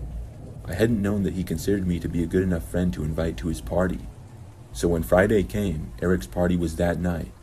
I had gone out with my mom the previous day and got Eric a good present. During the school day, the one of my friends who was also invited told me that he wasn't going. I guess he had to go to his sister's recital or something. Anyways, that made me more nervous to go to Eric's party because I would no longer really know anybody else there that well. So that night, my mom drove me to Eric's house. It was going to be a sleepover, and she said that she would pick me up the next morning. I was dropped off right on time, and then I walked up to the house. Then I knocked on the door. After a moment or two, Eric himself opened up the door. There was another kid with him who I did not recognize. He invited me inside, and I heard some other kids in another room, which sounded like it was at the other end of the house. Eric told me to follow him, and then he led me into the kitchen, which was at the back side of the house. Another kid then walked over from someplace else. Now it was Eric, me, and two other kids. Everyone else was still in some other room. There was a kitchen table with a bunch of presents on it. Eric told me to leave the present there, and I did. Then he told me to follow him. I thought he was going back to where everybody else was, but instead, he led me to the back door that was also in the kitchen. This led to the backyard. He told me to go outside, and I didn't know why, but I did. As soon as I was out the door, he slammed the door shut behind me and started laughing. His friends started laughing too. I thought that he was joking at first. I went back to the door and expected him to let me back inside, but then I heard him locking the door. He then said something like, "Later, loser." Then he covered the window to the door and walked away laughing. At first, I didn't know if it was still a joke or what, but after standing outside for probably 5 minutes, I realized that it was no joke and he was not coming back. Then I felt really bad. I was too embarrassed to go knock on a door and try to get back inside. I didn't even want to anyways. I just wanted to go home, but I didn't have a cell phone back then. My mom wouldn't think to go back until the next morning. I was trying to figure out what to do. I ended up walking back into the street. I walked a ways down, and eventually I ended up going to a random person's house. I knocked on the door, and luckily they answered. Then I asked to use a phone to call my parents, and I was able to. My mom then came to pick me up. When we got home, she was able to find out the number of Eric's mom, and she called her. I remember that Eric's mom claimed she had no idea that I was even invited. She drove Eric to our house later the next day and made him apologize to me in person as well as give the present back. It didn't really make me feel that much better though. I had been humiliated. After that, I never talked to Eric again. I saw him around in school the next year or two, but luckily we did not end up going to the same high school.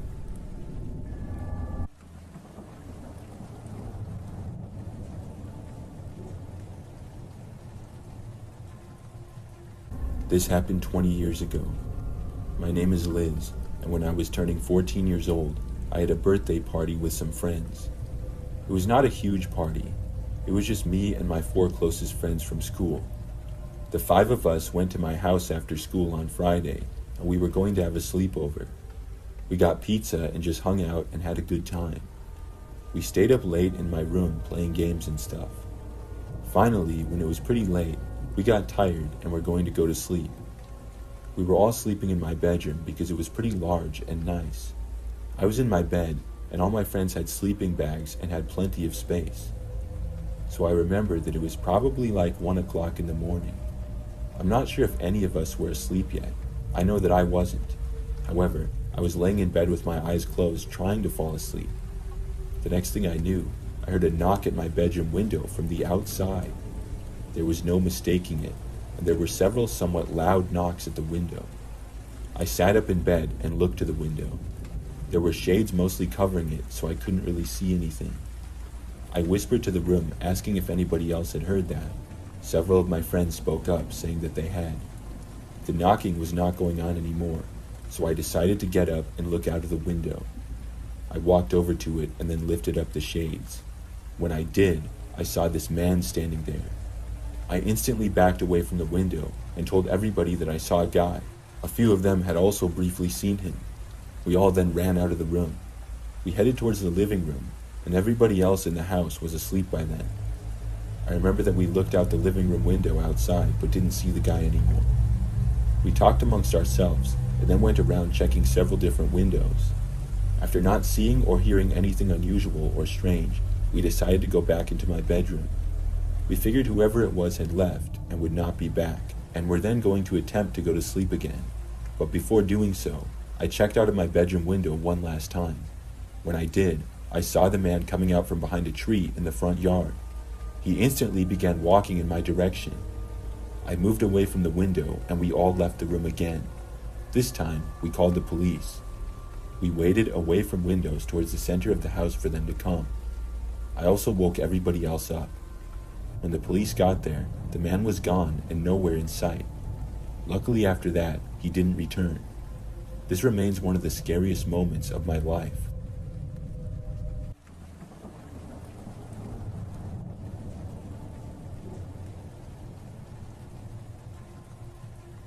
Back in elementary school, when I was 10 years old, I met a kid named Tommy. Tommy was new in my school, and shortly after the school year started, we quickly became friends. We had a lot in common, like our love for sports and video games. I also found out that he lived about a mile away from me, which was cool.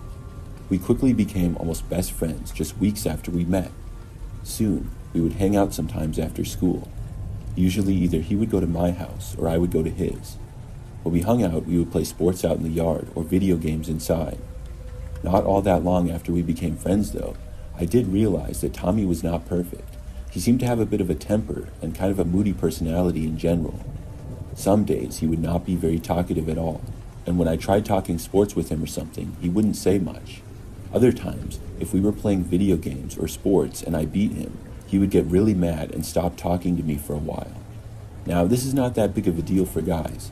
Most of my friends were really competitive and sometimes would get angry, but sometimes with Tommy, it felt a little bit disrespectful, I remember. But on top of that, over time, I started suspecting that Tommy was stealing things from me.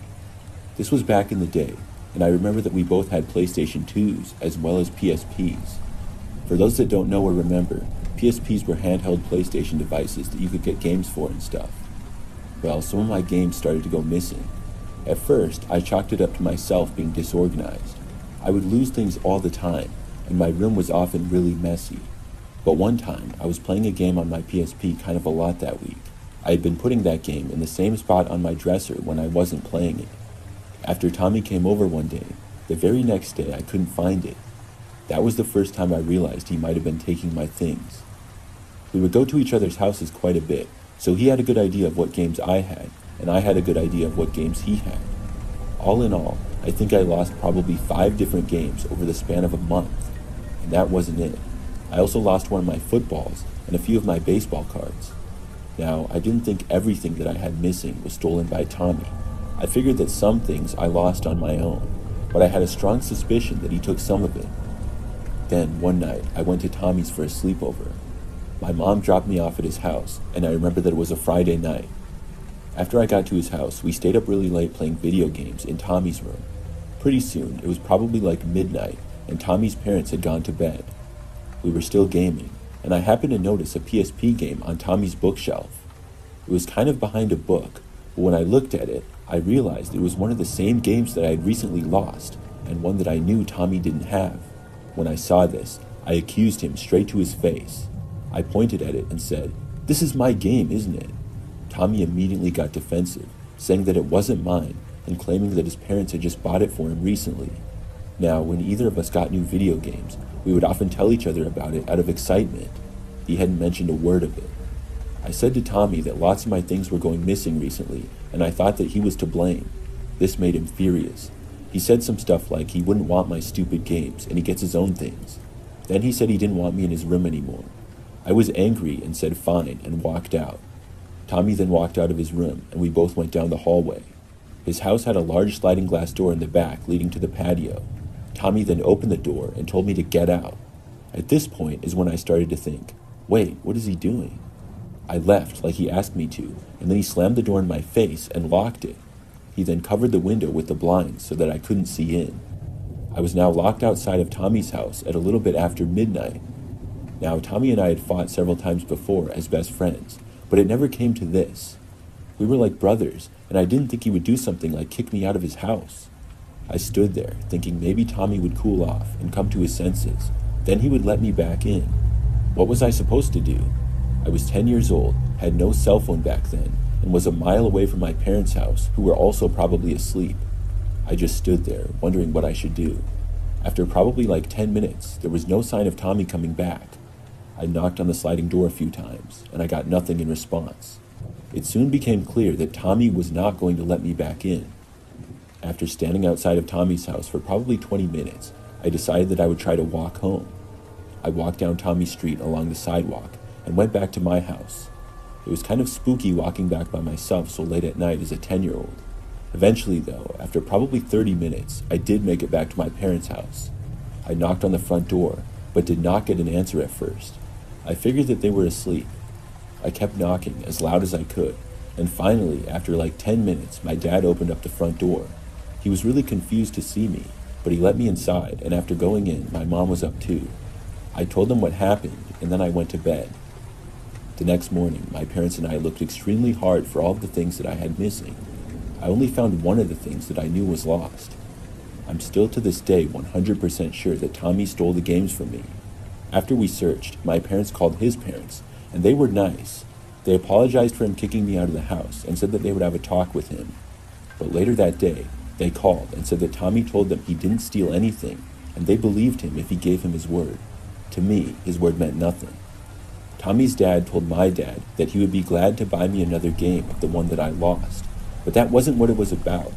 I knew that I didn't just lose it, and I wanted Tommy to admit that he stole it from me, but he never did. After the night Tommy kicked me out, I never hung out with him again. I saw him at school many times, but he always ignored me, and I always ignored him. After that, we ended up going to different middle schools and different high schools as well. I'm still angry with him for stealing my things, and for kicking me out in the middle of the night.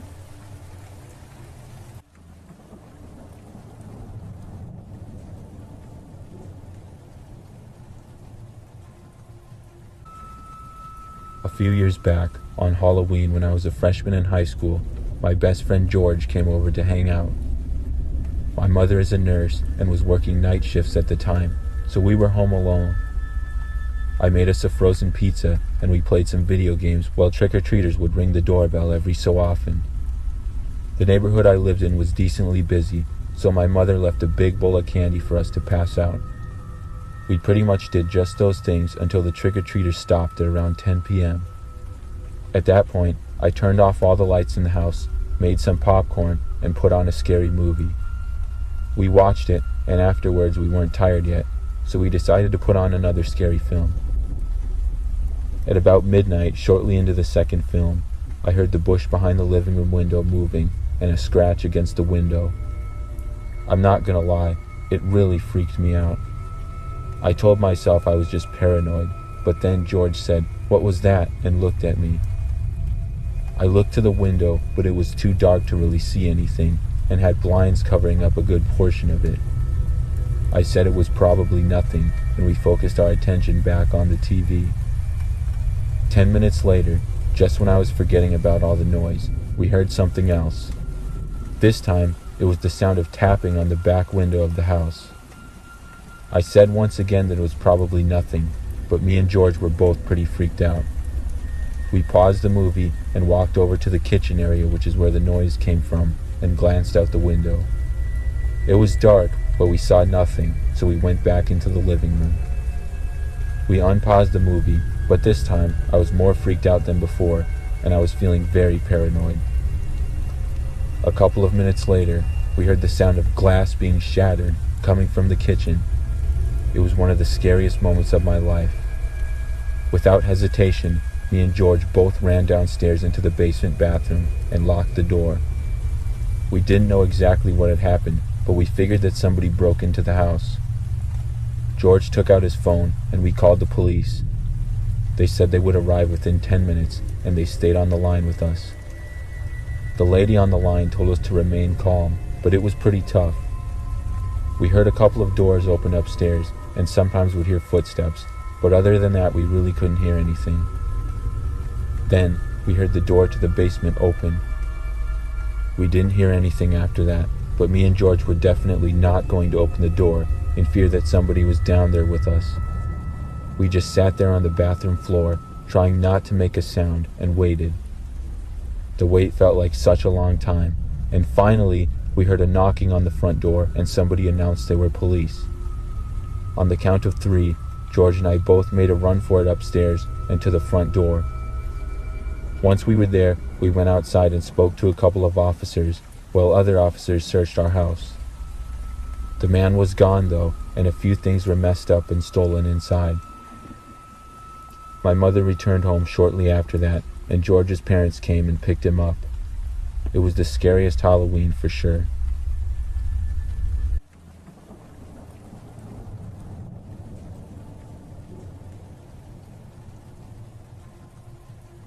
This happened back when I was a kid. I think I was 12 years old at the time, and it was about 20 years ago now. Halloween was one of my favorite holidays. I loved getting to hang out with my friends, put on some funny costume, and then go out and get a bunch of candy. This particular year, I remember that my friend Sean was coming over, and he was going trick-or-treating with me. Afterwards, he was going to sleep over at my house. I lived with just my mom and older sister, who was at her best friend's house. Sean and I left to go trick-or-treating at probably 5 p.m. I would describe the neighborhood that I lived in as pretty typical. There were quite a few other houses on my street, and we lived in a large residential area. My street itself was usually pretty quiet though, but we would still get lots of neighborhood kids trick-or-treating. Sean and I first went to all the houses on my street, and then we went to the next street over. We ended up spending hours trick-or-treating until our bags couldn't hold any more candy. I would say it was about 8 o'clock when we decided to head back to my house. During the entire time that we had been trick-or-treating, everything seemed pretty normal. We saw a bunch of other kids out trick-or-treating as well. It took maybe 30 minutes or so to walk back home, but eventually we got there. After getting back inside, Sean and I started going through all of the candy that we got. I remember that not long after, my mom went up to go to bed. Sean and I didn't have school the next day, so we were going to stay up late. We went into the living room and started playing video games, probably PlayStation 2 or whatever was big back then. There were a lot of fun multiplayer games that we played, and we could do that for hours. But only like 10 minutes into it, the doorbell rang. Of course, Sean and I both assumed that it was a trick-or-treater, but it was pretty late for one. Plus, my mom had turned out the front light before going to bed. We looked at the time, and it was a little after 10 o'clock. This was definitely late for somebody to be trick-or-treating, but it was still a strong possibility. We paused the game, and I got up to check who it was. Sean followed me, but we both stopped to look out the front window from the living room first. We could see out to the front step if we moved the curtains a little bit. When I did, I saw that there was a fully grown man standing there facing the front door. It was not a kid or a trick-or-treater. The man had no costume on of any kind, and I didn't recognize him as a neighbor or anybody that I knew either. After seeing him, we quickly closed the curtains to the window, fearing that the man might look over and see us. We weren't really sure what to do, but decided to just ignore this. We didn't know what the man wanted, but it seemed weird for him to be there. Obviously, I wasn't going to answer the door late at night to some weirdo. The guy rang the doorbell one more time. I was kind of hoping that my mom was still awake and would come downstairs, but she didn't. After the doorbell rang for the second time, things were quiet for a while after that. Sean and I assumed that the man must have left. I felt a little bit better, and we were about to go back to playing video games, but Sean had the idea to check out the window to make sure that the guy was now gone. I agreed and walked over to the window.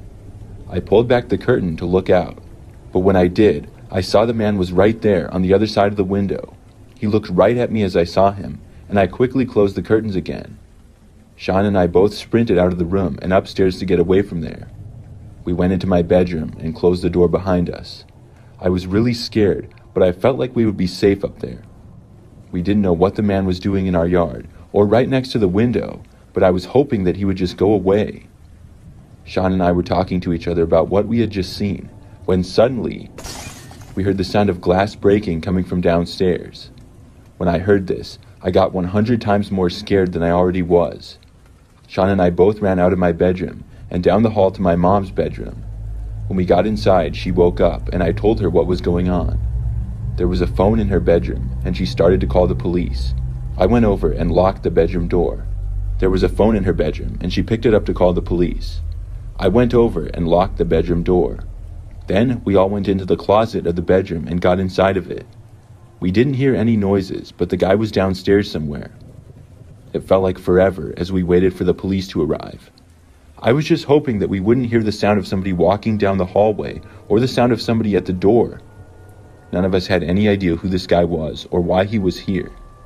After waiting for probably 10 or 15 minutes, the police finally got there. They searched the house, but the guy had left. He had broken the front living room window, right by where we had seen him.